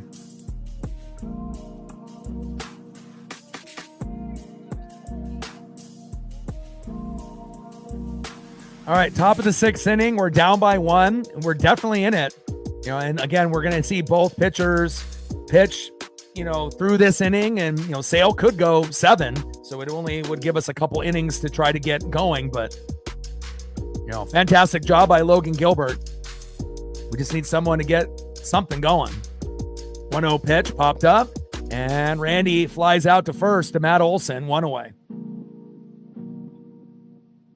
Helmet to helmet there, Odin says. Flag comes out. Down goes Randy. Next up is the big dumper, Cal Raleigh. And Cal has to obviously bat from the right side. Now, if he's going against a shitty lefty, he can go yard, but when you're going against an elite lefty like Sale, it's going to be much harder to homer, but he can get, you know, singles and doubles. And obviously after he got a single early in the game, Cal crushes it into left field. Profar diving. Did he catch that? Wow. No way that Profar caught that. That could have been a double by Cal. Unbelievable. And then when Cal got a single earlier in the game, he ended up trying to steal second and got thrown out, but I want to see a replay. Did he really catch that ball, or did it hit the turf? Oh, that looked like it hit the turf. It hit the turf. He's safe. Good sell job by Profar, but that hits the turf. Are we going to get a review? Are they just going to call that 2 away? Looked like there was a little bit of movement there. They're not going to challenge? I guess not. Next up is Julio Rodriguez.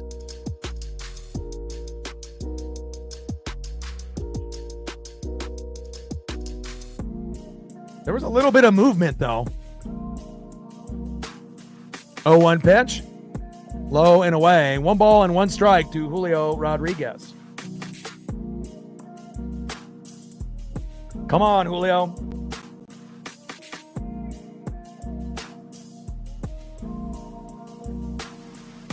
One pitch.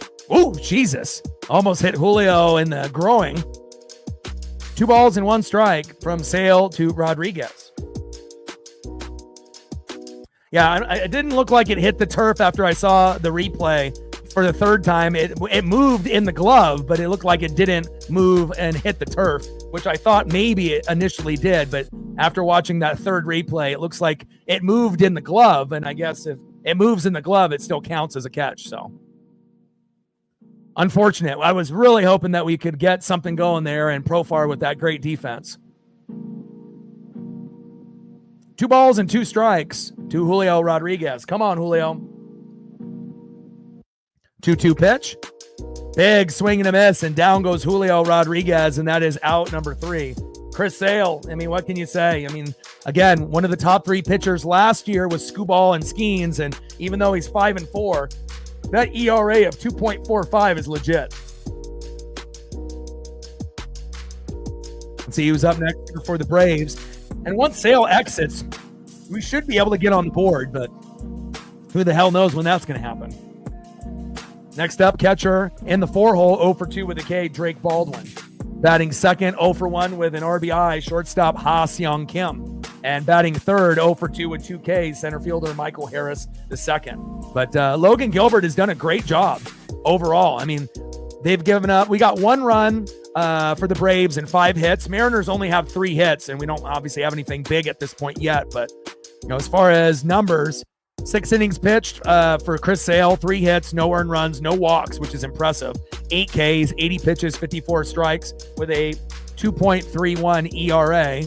And then as we go to Logan Gilbert, at this point, Logan Gilbert, 5 innings pitched, 5 hits, 1 earned run, 1 walk, 6 Ks, 79 pitches, and 50 strikes with a 3.64 ERA. So pretty close to Sale, not that far off, you know. It's not like Logan has given up, you know, a bunch of home runs. Gave up a sac fly with bases loaded with no outs in the first inning and has been clean ever since. So, you know, Logan has done a great job. And when's the last time that we've said a pitcher on the road has done a great job? I can't remember, you know. So again, hopefully we can find a way to, you know, get a couple RBIs or at least a home run or 2 before this one's over. We don't want to lose 1-0. So.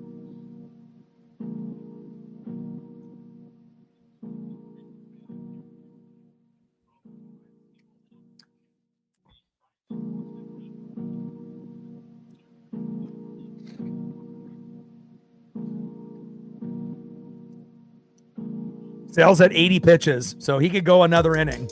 So that's not really ideal for us, you know, Mariner fans, but we might only have 2 innings to come back. But, you know, we only need 1 inning from one meltdown pitcher coming in for the Braves to come back and win or at least tie it up and go into extras. So, I mean, I would rather have 3 innings to try to catch up, but, you know, all it takes is one shitty pitcher in the pen, and in 5 minutes at that point, you can come back. Line drive, Luke Raley with the catch, and that is 1 away. Good defense there by Luke at first. Down goes Baldwin, 1 away. Nice job, Luke. Good D there. Next up, shortstop, Ha-Seong Kim. 7-0 Chargers as the first quarter is coming to an end with the flag on the field with 1 second left in the first quarter. Bottom of the 6th, 1-0 Braves. Ha-Seong Kim in the box. Logan Gilbert on the mound. First pitch in there for a strike. 0-1 count.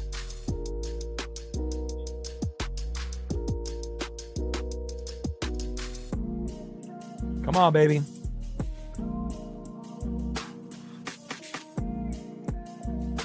Oh, 1 pitch. Right down the middle. Pretty pitch by Gilbert. No balls and 2 strikes to Ha-Seong Kim.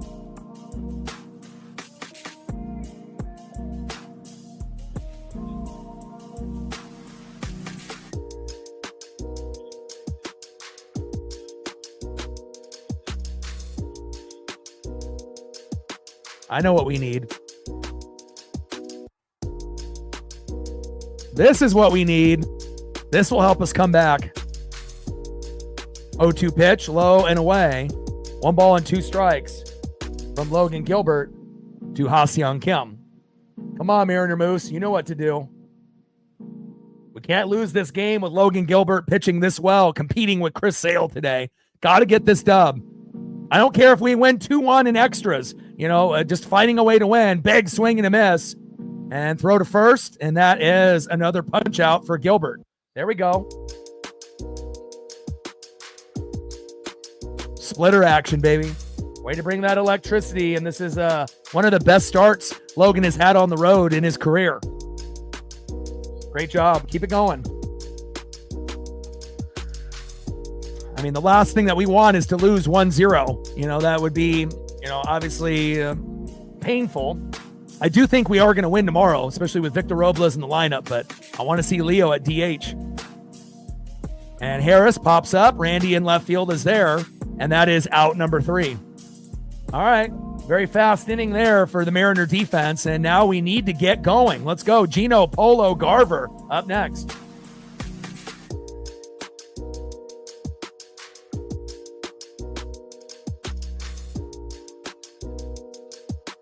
But again, if Sale is still out there, it's like we might have to wait 1 more inning into the 8th before we can make our rally. Trident's up. Let's go M's. Cole in the building. Everyone wish Cole a happy birthday today in the stream. Appreciate you, my guy, coming in on your birthday and even showing some love. I appreciate you. Stacks, Rax with a little Cactus Jack.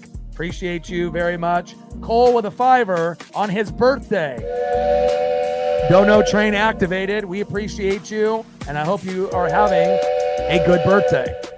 Me and Cole discussed the new Kraken uniforms that glow in the dark this morning. And both of us cannot afford to buy a Kraken jersey, but we both agreed that if we could, those new black glow in the dark jerseys by the Kraken are beautiful. Much better than the Seahawk throwbacks that look like Oregon Duck knockoffs and whatnot. Those are a little suspect, but the Kraken, my goodness, those jerseys, black, has a little red outline on the sleeve, and then they glow in the dark. They're going to wear them for the first game in, I think, November against the Rangers, and they're going to wear them, I think, 5 to 10 times throughout the year. I think, maybe 10, 11 times. And, man, they had a video with Marshawn Lynch this morning where they gave him one, and he said, "You're not getting this jersey back." So I can't wait to be able to see what those look like. And they're going to obviously have the lights off in the, pregame and have them skating around, and you'll be able to see the numbers glowing in the dark and everything. But,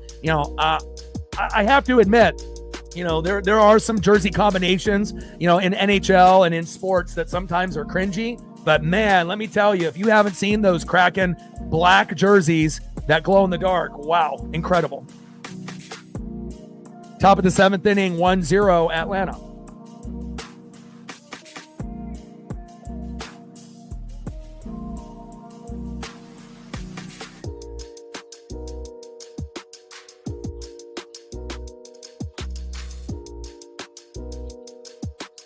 Oh, 1 pitch from Sale to Suarez. Big swing and a miss right down the middle. No balls and 2 strikes from Sale to Eugenio Suarez. Come on, Gino. And I know how hard it is to be able to get something off a good pitcher. Mariners have actually been pretty good against elite pitching this year. Skubal and Skeens and Crochet. So it's not impossible to think that we can't hit a home run, off an elite pitcher. But obviously we have had some struggles here today. But again, maybe we can get Sale, here on his last inning, maybe get a little fatigued and he throws one right down the middle and we can go yard with it. 1-2 pitch, big swing and a miss. Down goes Gino, and that is 1 away. A couple half-ass swings by Gino. We need you to swing fully, my guy. Come on, Eugenio. Next up is Jorge Polanco. Maybe Polo will be the guy that gets us on the board.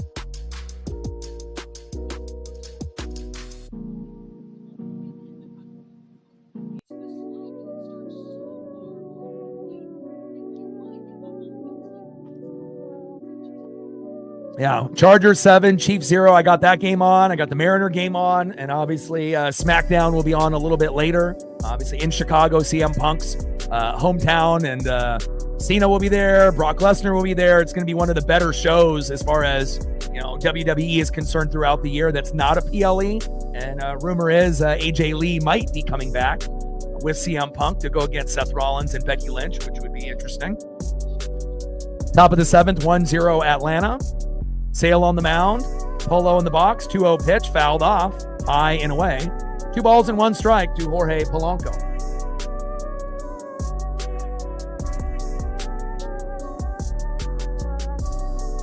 Yeah, good defense by the Braves. They definitely robbed us of a few single potential doubles, but we're in the mix. Logan Gilbert has pitched great, matched, K for K with Sale. We just need to be able to have a meltdown by one pitcher in the 8th or the 9th. Tie it up 1-1 and then win 2-1 in extra or, find a way to win in regulation in the 8th or the 9th with a pitcher that is not named Chris Sale. And I think that, we're going to have a chance. 2-2 pitch. And there we go, Polo. There we go. Second hit by Polo. And yeah, it wasn't a home run, but at this point, we'll take anything. Nice job, Jorge Polanco. Next up is Mitch Garver, which really doesn't make any sense, him being at DH. Why not put Harry Ford up there? Let him see what he can do. Come on, Garv. If you're going to be at DH, you better make it worth our time. Single, double, walk, hit by pitch, or hit a fucking home run. Something positive. Let's go. Dumper's at 51, but he's been on a little bit of a cold streak, in the last, month and a half or so. Top of the 7th inning, 1-0 Braves. 1-0 pitch. Inside, or a strike. 1 ball and 1 strike to Mitch Garver. Slider on the first pitch, changeup by Sale on the second. I mean, hell, at this point, I don't even need him to hit a homer. Just get on base. Throw to first and safe. Trying to keep Polo honest there at first base.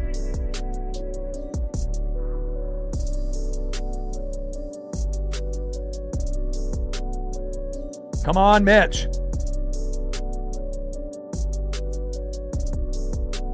Sale on the mound. Mitch Garver in the box. Garver pops up. Should be a routine play for Michael Harris the second, and is, and that's 2 away. I mean, if we just want someone that's just going to get out every time, I mean, hell, we can have plenty of guys that can do that. I don't want to see Mitch Garver at DH the rest of the year. You're hurting the team. It's like a wasted spot. And now you have a potential pitching change at this point. Looks like Sale's day is done. Great job by Chris Sale. But now the Mariners can come back, finally, get his ass out of the game. 6.2 innings pitched, 4 hits, no earned runs, and the best part about him, no walks. 9 Ks, 92 pitches, 62 strikes, 2.29 ERA. And that is goddamn electric, right? We know that Sale is good, but now we might actually be able to start to come back here. We're very good with 2 outs, and we got Dominic Canzone in the box. This would be a great opportunity for Dom to homer, right? He made a big, spectacular catch in right field. Could we get a big Dom bomb to go up 2-1, or even have him get on base with a single, and then a guy that could knock him in? Next up on deck, Leo Rivas. You know, he's been very good. Home run in game 1 against the Rays. First in his career when we were down 10-0. 2-run jack, and had a ground rule double today. Leo Rivas needs to be our DH for the rest of the year. Dan Wilson, are you listening? Make it happen. And we're going to get Victor Robles tomorrow. And I guarantee if we have Robles and Leo Rivas in the lineup for the rest of the year, we will start winning games. You know, then we will have absolutely no weaknesses in the lineup, period. But will that happen? You know, Robles in right field will happen, but, you know, who knows if Dan Wilson will continue to use Mitch Garver at DH. It doesn't make any sense.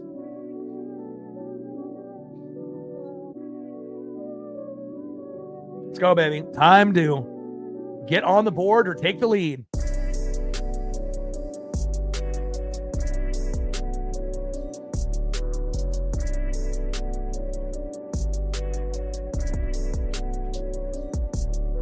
I got you.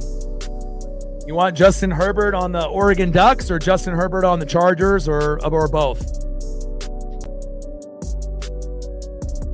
10-0 Chargers after that field goal is good. Chiefs in a little bit of a hole here early. And again, you know, this was the year that some people assumed that maybe this will be the year that the Broncos or, you know, someone ends up overtaking them in the division. You know, again, AFC kind of feels like, you know, the Chiefs have been so good for so long, but you have to assume that the Ravens and the Bills are salivating, you know, as well as the Broncos and a few others, thinking that, hey, this might be the year that possibly the Chiefs don't go to the Super Bowl and it's someone else. And that could be the truth. Big first down by the Chiefs on 4th down.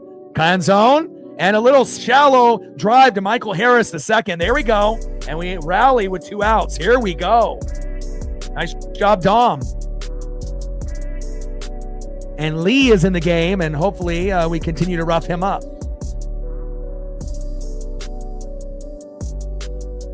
All right, here we go. Here's where we get on the board. Leo Rivas.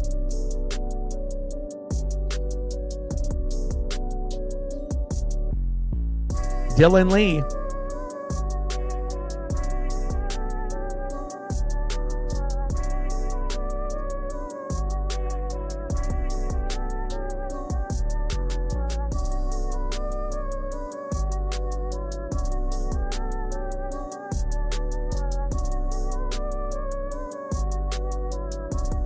A bugaboo. They must be watching the broadcast. You don't hear bugaboo that often. 1-0 pitch, low and out the knees. 2 balls and no strikes to Leo Rivas.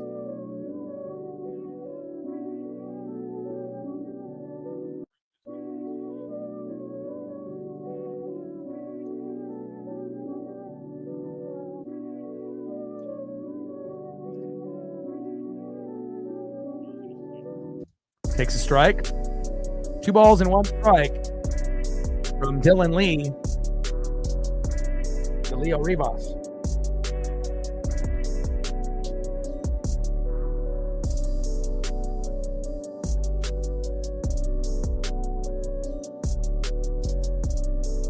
Takes another strike swinging there. 2 balls and 2 strikes. From Dylan Lee to Leo Rivas. Come on, Leo. Lee on the mound. Rivas in the box. Come on, Leo. I actually feel that that's probably the most confident hitter that you have right now. You know, that's on the Mariners.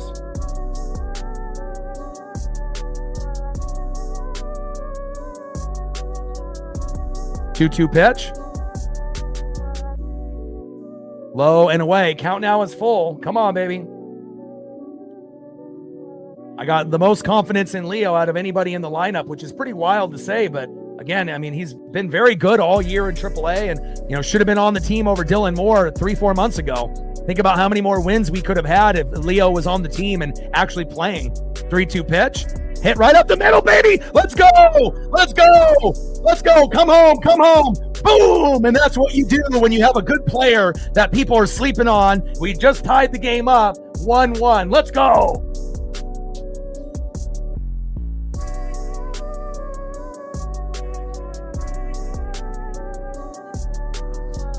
Let's go, baby. And again, if you can't realize that Leo Rivas deserves to be on the field, and if you're not going to play him, over JP Crawford, he deserves to be the DH the rest of the year. That simple move will make a huge difference with the team. And I'm telling you, if we have Victor Robles in right instead of Luke Raley, or Dominic Canzone, you get Naylor back at first, and then you move Leo Rivas to everyday DH. We're going to go on a big win streak, baby. Let's go. Monkey Kung Fu with a 50. Let's go, baby. Stacks. Racks with a little Cactus Jack. Bang, bang. Appreciate you. $50 on the Dono train. We're tied up at 1, baby. Let's go. And we've been talking about Leo Rivas on the channel, me and Reflect and many others for months. And now people are starting to realize when we talk about certain players, we're not joking around. We follow these guys on single A, high A, double A, triple A. Leo should have been on this team all year. Let's go. Let's go. And there's Harry Ford getting an opportunity finally here. Big swing and a miss. No balls and 2 strikes to Harry Ford. Finally, we get a Harry Ford appearance as well. Life is good. Come on, Harry.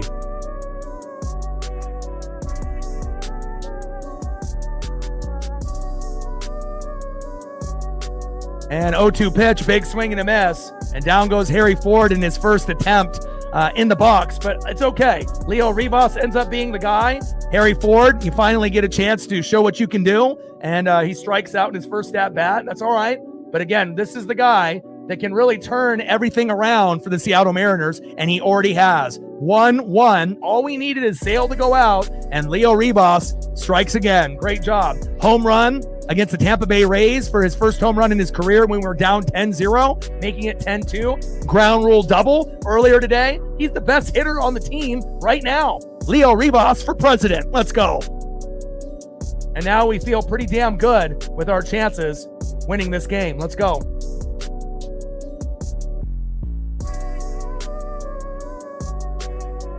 Ford came in for Luke Raley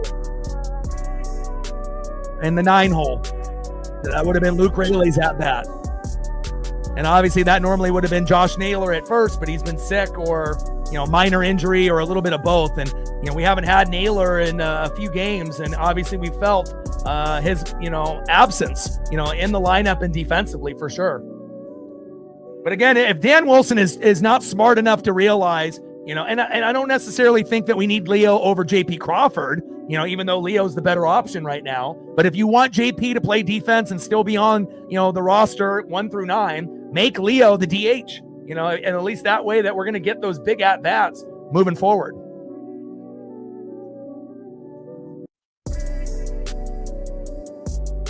Let's go.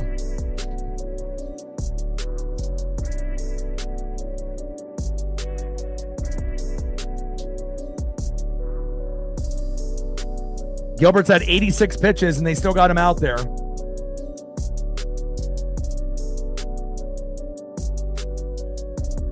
All right, baby. Crazy game. And again, sometimes, you end up having heroes that maybe a lot of people don't really know a whole lot about. But again, me and Reflect have been following Leo all year, monitoring the stats, game in and game out. Just kind of crazy, to think that a player with that kind of skill set, good offensive player, good defensive player, can bunt, can steal bags, positive attitude, patient in the box, works the count, and ends up being clutch. And then they finally realize this late that, maybe we should have Leo playing, And again, if Leo didn't start today, we probably lose the game. That's just the plain and simple. If JP plays today over Leo, we probably lose. So thankfully, at least they got one part of that equation right. And we did get a chance to see Harry Ford, which is pretty cool too. And now we got Matt Brash in the game. And hopefully we get a good Brash, not a bad Brash. And lately, Matt has been not good. So hopefully this will be a good Matt Brash. We're definitely going to need it.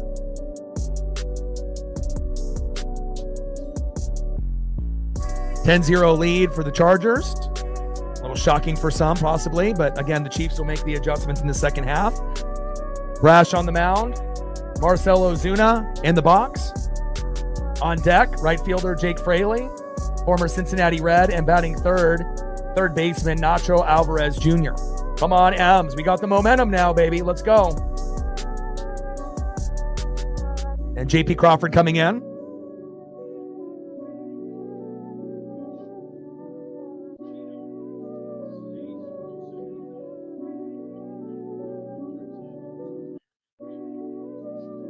So Rivas is at third now. All right, I was going to say, don't have JP come in for Rivas. That would be stupid, especially after what he's done. Best player so far today, Leo Rivas. All right, come on, Brash. We need you to be money here. Let's go. Bottom of the seventh. We're tied up at 1. Let's go.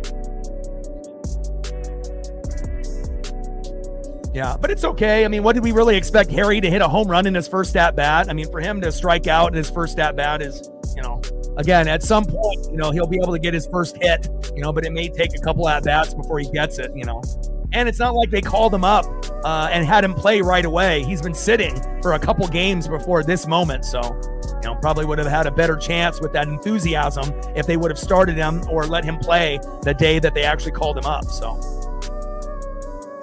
2 balls and 1 strike from Brash to Osuna.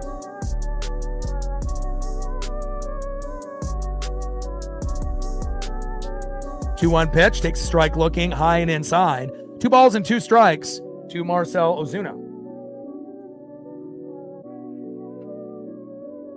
2-2 pitch, low and away. Count now is full. 3 balls and 2 strikes from Brash to Osuna. Come on, Brash.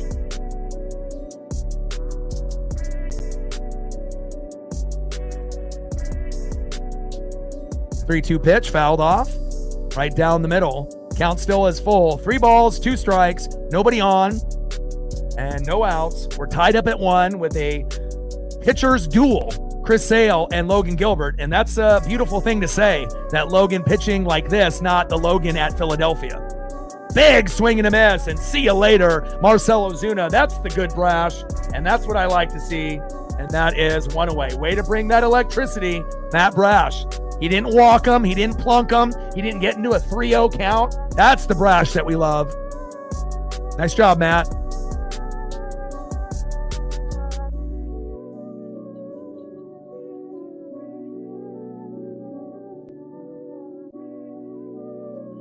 Next up, former Cincinnati Red right fielder Jake Fraley.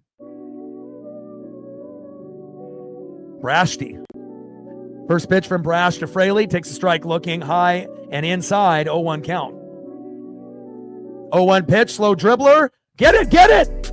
Fuck, Gino! And that's why you don't have Gino at fucking first base. Christ. That would have been a routine play for Josh Naylor. And I know Gino doesn't play first base, but golly.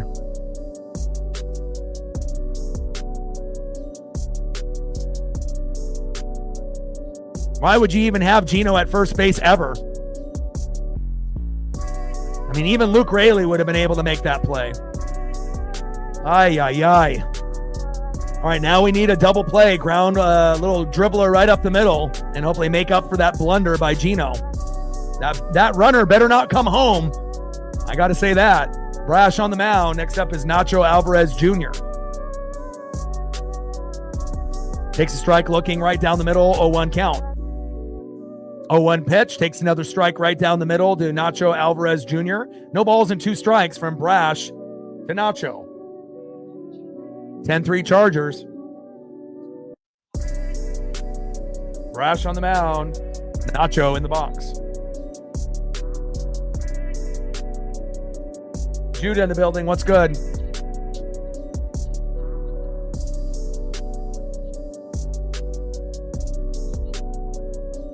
O2 pitch.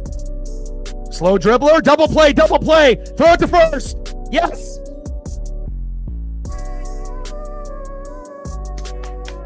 All right, baby. ESP on point. Gino fucks up with that play. We ask for the double play. We get the double play. Momentum is in our favor, and we love it. Let's go to the top of the 8th inning, and now it's time to take the fucking lead. Let's go. Too bad we can't have Leo Rivas just bat every single at-bat the rest of the way. Great job there to make up for that blunder by Gino. There we go, baby. Good defense, Mariners. Let's see what we got here coming up in the top of the 8th. Next up, 0 for 2 with the K. Left fielder, Randy Arosarena. Batting second, 1 for 3. Big dumper, Cal Raleigh. Could this be the moment where we get one of these? I sure as hell hope so. And batting third, 0 for 3 with 3 Ks, Julio Rodriguez. Come on, baby. Each guy can do it, but will they? That is the question. Randy, you're capable. Cal Raleigh, you're capable. Julio Rodriguez, you're capable. Let's go. We need at least 1 home run for the Mariners in this matchup. Let's go.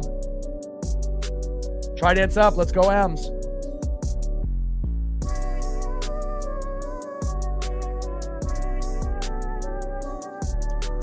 Like, sub, donate, comment, share. If you haven't smashed that like button yet, please do. Help us get to 100 likes. I think we're over the $100 amount on the dono train. And we're looking for 5 to 15 subs. We had 5 last time I checked. And we'll see where we're at this point now. Gained a couple. 55 to go to 21,700. Let's go. We're at 120 on the dono train. 80 to go to hit the next goal to get to 200. Shout out to Reflect with a 5er, Cole with a 5er on his birthday, Monkey with a 50, and then Odin's son with a 40 and a 20. But great to be able to see Leo play and contribute, as well as Harry Ford.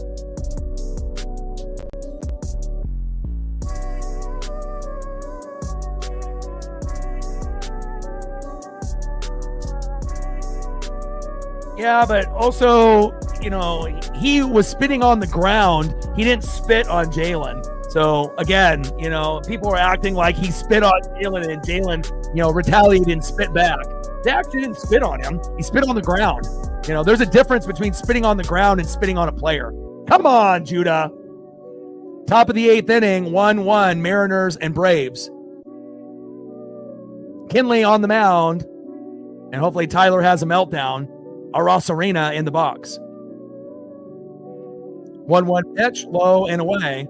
2 balls and 1 strike from Kinley to Arosarena. It doesn't matter. Spitting in the direction is not spitting actually on the player in his face or on his jersey. Come on, Judah. And honestly, if you had to look at both of those players, who actually is a normal human being, Dak, who is a troublemaker, Jalen, it's very clear. And it's not like Jalen Carter, this is his first rodeo of getting in trouble. When's the last time you heard Dak getting in trouble for anything? Never. There's a difference. 2-1 pitch in play, and Arosarena fouls out to first, and that is 1 away.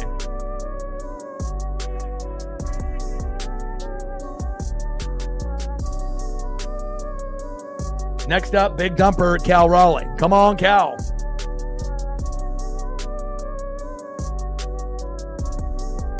Top of the 8th inning, 1-1, Mariners and Braves. First pitch, low and at the knees, 1-0 count. 10-3 Charger lead against the Chiefs. with about 2:30 to go here in the second quarter.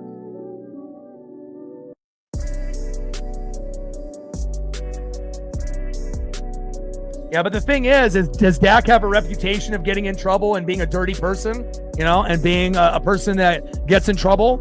And the answer is no. So, to put him in the same category as Jalen Carter is ridiculous.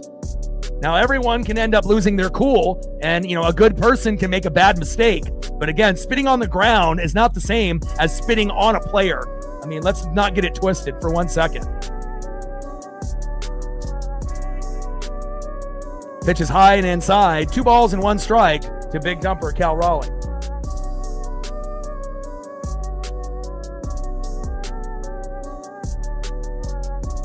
Two 2-1 pitch, and Cal pops up into center field. Michael Harris, the second, is there. And that is 2 away. Nobody with a 20. Appreciate you. Stacks. Racks with a little cactus jack. Bang, bang. Appreciate you. We're at 140 on the dono train. 60 to go to hit the goal. Nobody 25, making sure that he is a somebody. Appreciate you.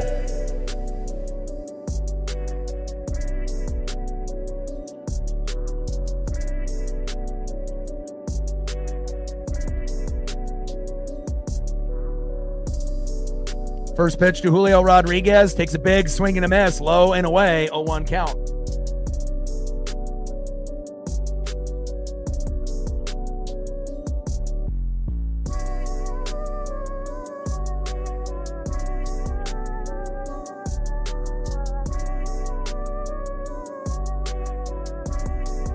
Oh, 0-1 pitch. Fouled off. No balls and 2 strikes to Julio Rodriguez. So, Judah, if Tom Brady would have done the same thing, then Tom Brady is going to be in the same view in your mind if Tom Brady did what Dak did? Let's keep it honest and keep it real. Okay, you're a Patriot fan. We already know with that organization what's going on. But if you would have swapped Brady for Dak in that situation, are you still complaining about Dak being that type of person the same way Brady would have done the same thing? Let's be real for a second. Spitting on the ground is not the same as spitting on a player and walking up to a player and spitting on their jersey or in their face. Come on, my guy. I'm not even a Cowboy fan or a Dak, supporter, but there's a difference. 1-2 pitch, and that one goes behind the plate. 2 balls and 2 strikes to Julio Rodriguez.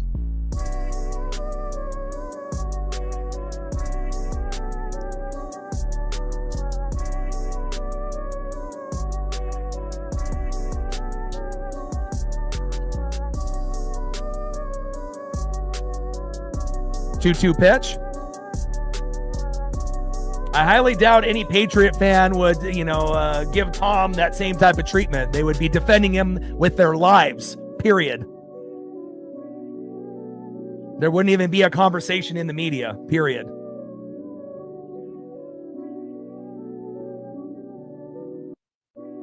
And to say that there would be a bold-ass lie. 2-2 pitch. Julio! And into left field, Jurickson Profar is there for out number 3. It doesn't matter if you think that Brady would do it, but if the same situation would happen, no one thinks that Dak would do it, So to act like Dak is a fucking criminal, compared to what Jalen Carter, has already been doing in college and high school and in the pros, Again, you get one guy that's never gotten in trouble in the league and a guy that gets trouble almost on a weekly fucking basis. It's not the same, dude. Bad take by you, my guy. Let's go to the bottom of the 8th inning. 1-1, Mariners and Braves.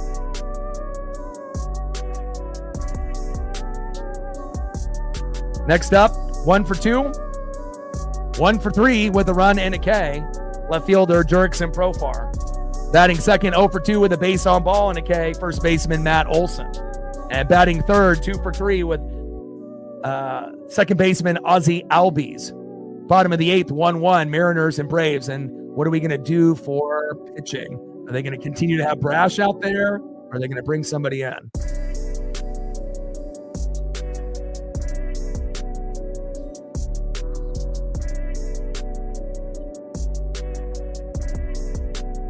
All right, Gabe Spire coming into the matchup.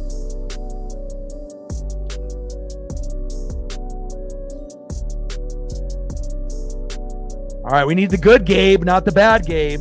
Gilbert was great. Brash was great. Now we need Gabe Spire to be great. Let's go, baby.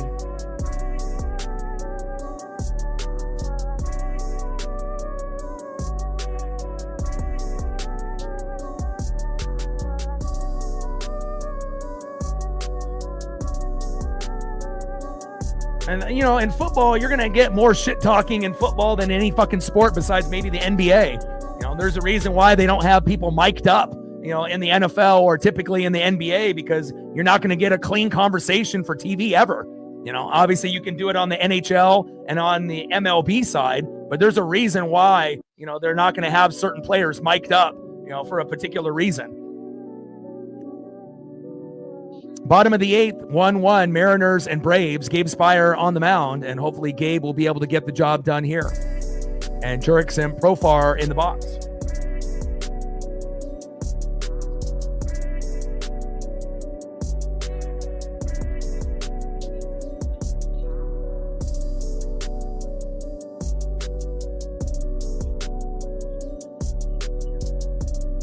Oh, 1 pitch, high and inside. 1 ball and 1 strike to Jurix and Profar.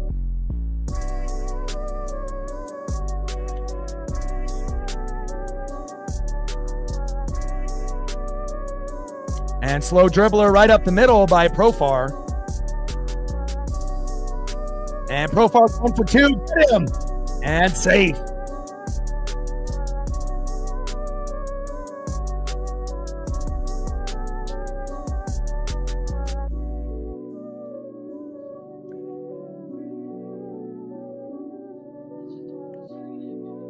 Carter is the modern day Ndamukong Suh. What are you talking about, acting like he's not a dirty player? He's probably the dirtiest player in the NFL right now. I mean, you've had guys like Ndamukong Suh and Vontaze Burfict. Like, name one player that's more dirty than Jalen Carter in the league right now. Come on, Eric. Bad take.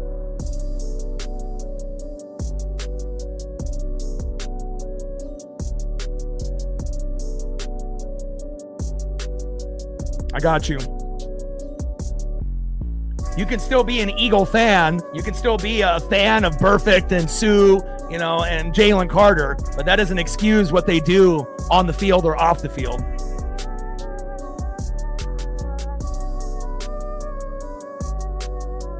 Pitch is low and away. 1 ball and 1 strike from Spire to Olsen.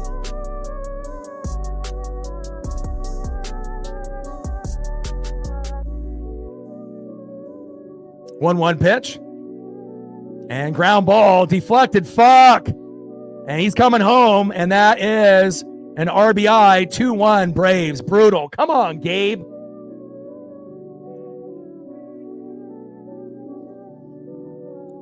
Big RBI there, and Gabe Spire fumbling the bag. And again, maybe it was too good to be true with Brash and Logan Gilbert. And unfortunately, Logan did his job. Matt did his job. Gabe, you're fired. Unbelievable.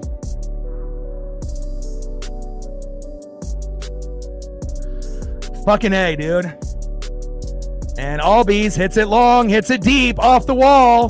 Dominic Canzone, or whoever the hell's out there, hits the wall and gets injured. And now the game is over. Just like that. Great.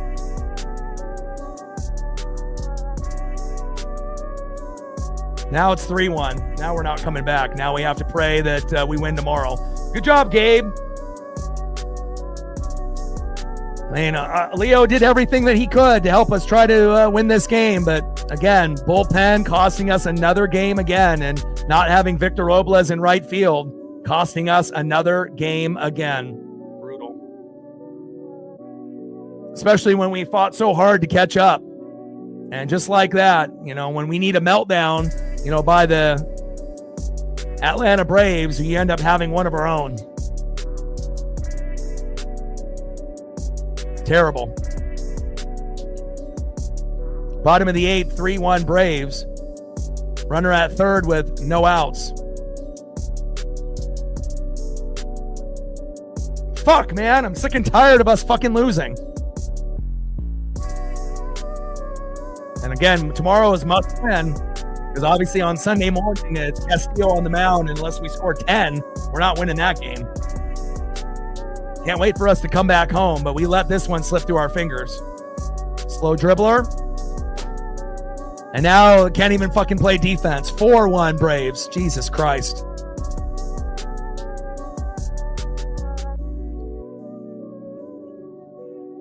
Should have let Matt stay in the game. But again, Matt wasn't very good in his last few opportunities. He had a couple of big blown, saves and blown games. And, man, I'm just sick and tired of the pitching letting us down. And Logan played great. Brash finally did good. And then Gabe Spire just shit the bed. Terrible.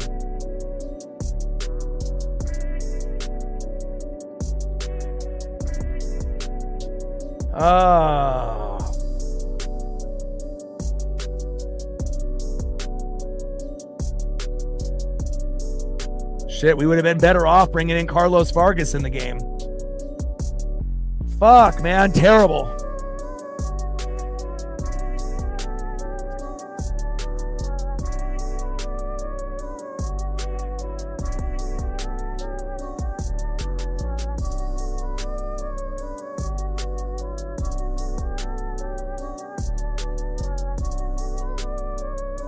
But again, Brash, in his last few opportunities, he was giving up hits, RBIs, and home runs. This is the first time Brash actually looked good in quite a while. So even if we would have kept Brash in, there's no guarantee that he would have, done well in that next inning. Same thing could have happened. Now, we would assume maybe it wouldn't have, but there's no guarantee, And it's one thing to pitch one inning to pitch another, but,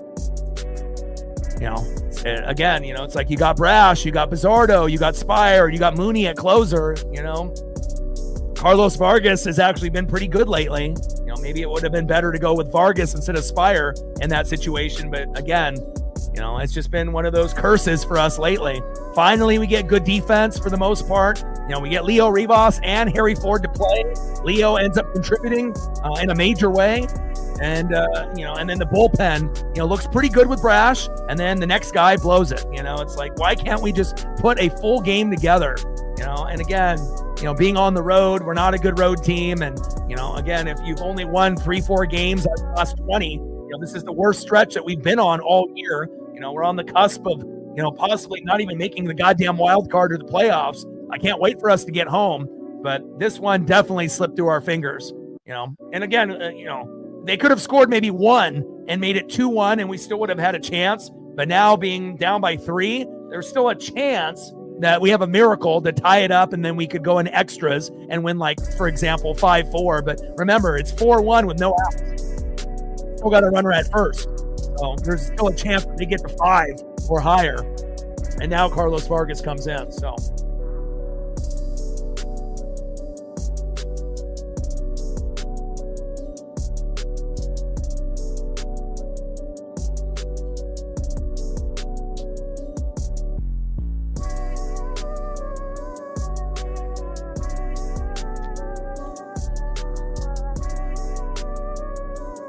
Megan in the building. What's good? Yeah, that's why we always shoot for 5 runs, 7 to 10 hits, but again, when you're going against Chris Sale, it's going to be tough. I did like the Leo Rivas addition. That definitely kept us in the game, but pitching, man, it shows you how important it really is. And again, you're not going to win very many games only scoring 1, and when the Mariners don't homer, we lose 99.999% of the time. We need 2 to 4 homers typically to compete and win.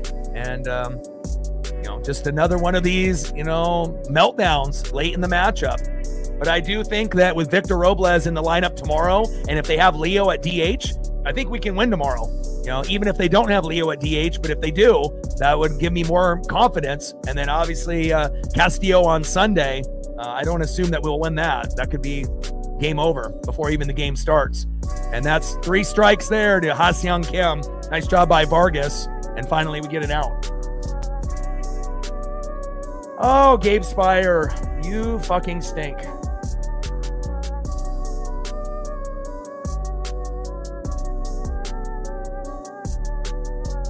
Next up is Michael Harris II. Come on, Vargas. I mean, we're going to need the most epic meltdown by the Braves in the ninth. Pitch is low and away, 1-0 count. Carlos Vargas on the mound, Michael Harris the second in the box.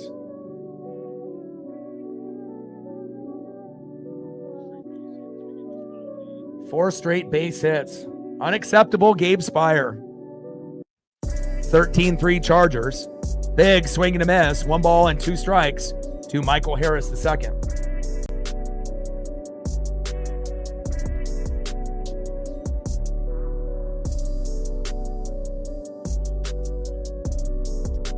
Not yet. I ended up watching Dexter Resurrection, the last episode that debuted last night, this morning.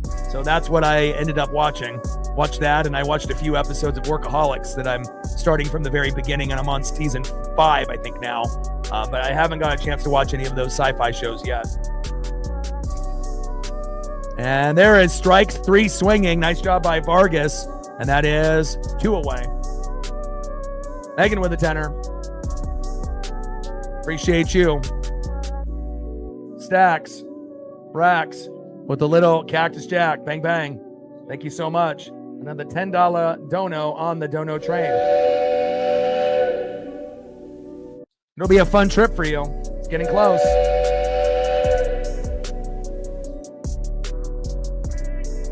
And Ozuna with a hit down the line. That's fair. God, can we just stop this bleeding? I guess it just never ends for us Mariner fans, huh? And a big, big double by Ozuna.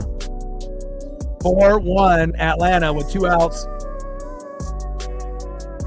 Next up, right fielder Jake Fraley.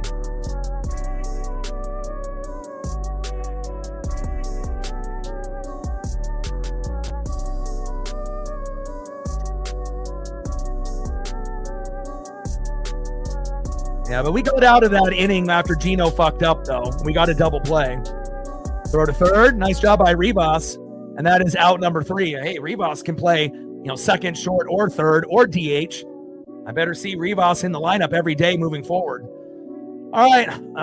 Now we've dug ourselves in a deep hole. I mean, if it was 2-1, you feel a little bit better that you might be able to tie it and go into extras and maybe win 3-2. But now down by 3, I mean, we're going to have the most epic meltdown, by the Braves here, but we'll see where it goes. Oh, 13-6 Chargers at halftime, and I know it's not pretty for you, Odin, with no touchdowns yet, but at least you're still in it, and hopefully they make the right adjustments with the offense and defense in the second half there in Brazil. Oh, man.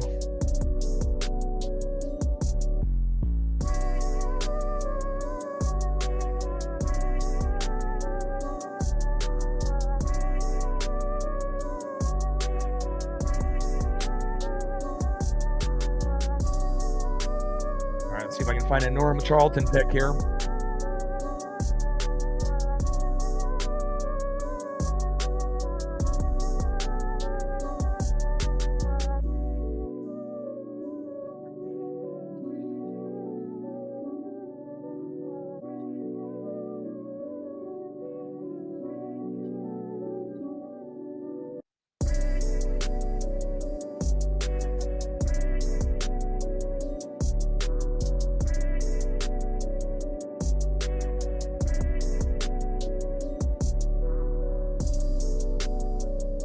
Not a whole lot available for Norm. Kind of an obscure player, but I see if I can find maybe a autograph photo or something. There we go. Appreciate you, Monkey. Got a pretty nice signature, Norm Charlton. Kind of unique looking. But obviously with some of the older players, there's not a whole lot.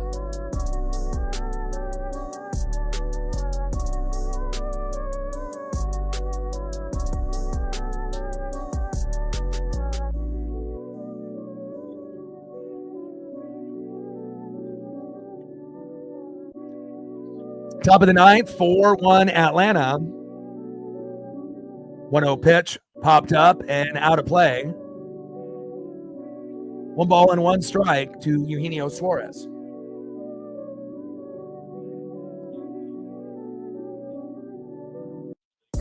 Come on, Gino. See if we can find a little bit of something here. Jeff in the building. What's good, brother? Congratulations on your new job. And again, hope things are starting to kind of fall into place for you. Top of the ninth, 4-1 Atlanta. 1-2 pitch. Fouled off by Gino. Iglesias on the mound. Gino in the box.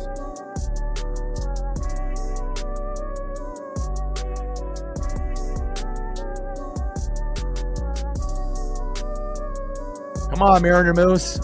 And down goes Gino, and that is one away.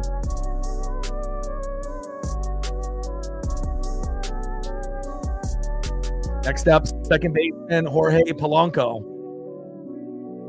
But at least we get Victor Robles back tomorrow, so that at least there's a plus there. But I thought we would only win one game out of three. The only way we were going to win 2 out of 3 is if we won today. And obviously it's looking with 2 outs to go that it's going to take a miracle, right? But you never know. And obviously tomorrow is must win because on Sunday, the game is on at 9 a.m. and Castillo's on the mound. So unless we score like 8, 9, 10 runs, that one's an L. Based on how Castillo's been pitching lately, unless he ends up having, one of his best, pitching matchups of his career, which I guess it could happen, but I highly doubt it. So, and then we come back home to T-Mobile and face the Cardinals, and hopefully we don't play down to the competition at home, and we can find a way. 0-1 pitch, fouled off, high and away. No balls and 2 strikes to Jorge Polanco. Yeah, I'm definitely going to be watching that. I'm not going to be doing the Castillo matchup on Sunday because I don't want to have brain damage. I've already, fucking gone through too much fucking lately. So I'll watch the Bucks and the Falcons. I probably won't stream it. And then we will, I'm doing Ducks, Oklahoma State tomorrow as Polo pops up. And that'll be at 12:30. That'll be a good one. Nice catch there in the outfield by Profar. And then I'll do Mariners Braves tomorrow. So it'll be like 7 hours straight in the chair. So as soon as the Duck game is over, I'm going to go right into the Mariner game, and I think we'll win tomorrow with Victor Robles as Cole Young comes in to pinch hit. And then on Sunday, we'll do Sunday Night Football, and we'll do the Bills versus the Ravens, which should be must-see TV, and then I'll watch Bucks and Falcons at 10 a.m. with my pup. And then I'll obviously watch the Mariner game in the morning, but again, I would be kind of shocked if we win that one, but you never know. Maybe Castillo will pitch well and we'll score 5 to 10 runs and maybe have a miracle, but I wouldn't bank on it. On the corner for strike 1 to Cole Young.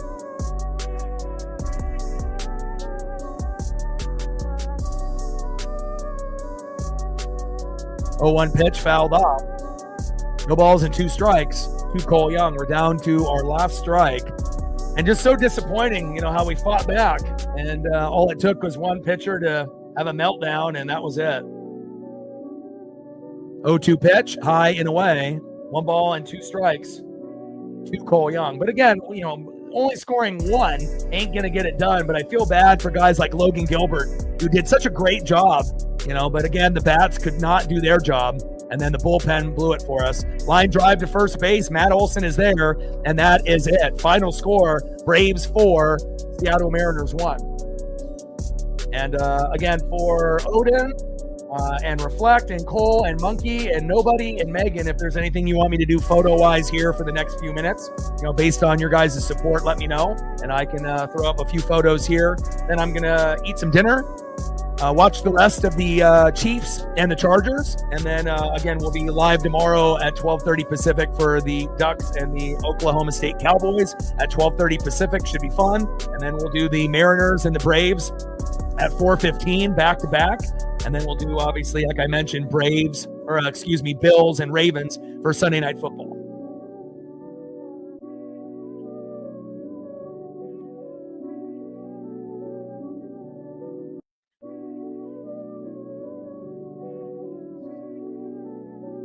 Let's see if I can find another Norton Charlton. I'll do a little Back to the Future for you. Let me delete some of these other photos.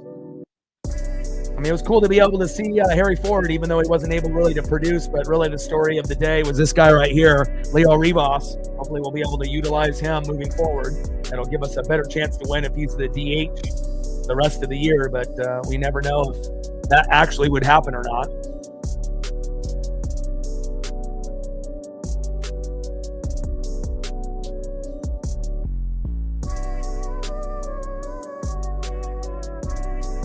Oh, Mariner Moose, it's been a rough 20 plus games, man. It's like when you only win 3 or 4 games out of 20, it's really rough. Another Norm Charlton auto photo. It's got a cool autograph. Very unique. I see you, Norm.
Couple of shots from the show that you're going to.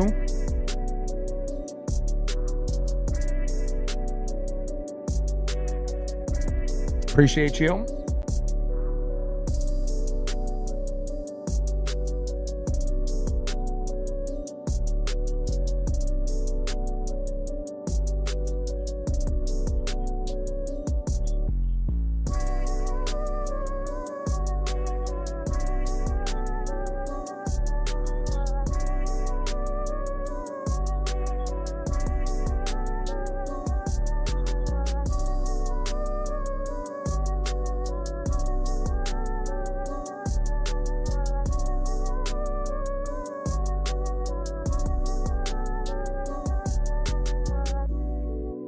Take care, brother.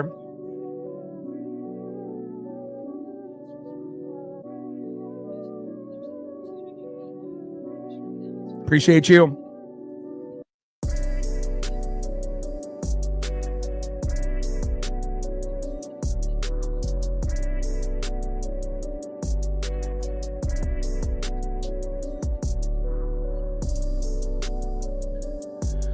Yeah, for real.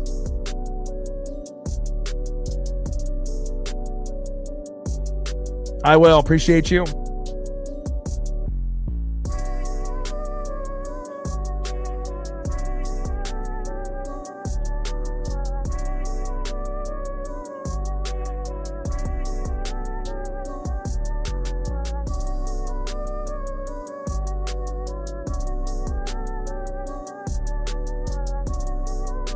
Take care.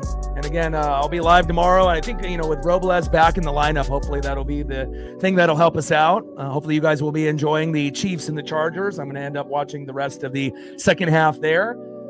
Final score, Braves 4, Mariners 1. And again, there's no guarantee that Brash would have been able to keep us clean. Obviously, Spire ended up taking the L there, but again, we just need to be better. We're not good on the road, and our pitching woes continue. And this time, it's not the starter, Logan Gilbert. It's the pen and Gabe Spire. Brash was good. Gilbert was good. Leo Rivas was good, but no home runs for the Mariners. And when you don't get home runs, we don't win. And 50% of the runs total are typically home runs. And, hopefully tomorrow will be better. We get Victor Robles back. Hopefully we see Leo Rivas in the lineup as DH or at shortstop, and we'll see what happens from there. So gotta keep a positive attitude the best that we can, even though it's a tough stretch in these last 20 to 25 games. Love you guys, and I appreciate you guys very, very much. And I got one question for you. Well, talk sports like us. Your boy Ryan, Northwest Sports Fanatics, and I'm out. Tridents up. Go M's.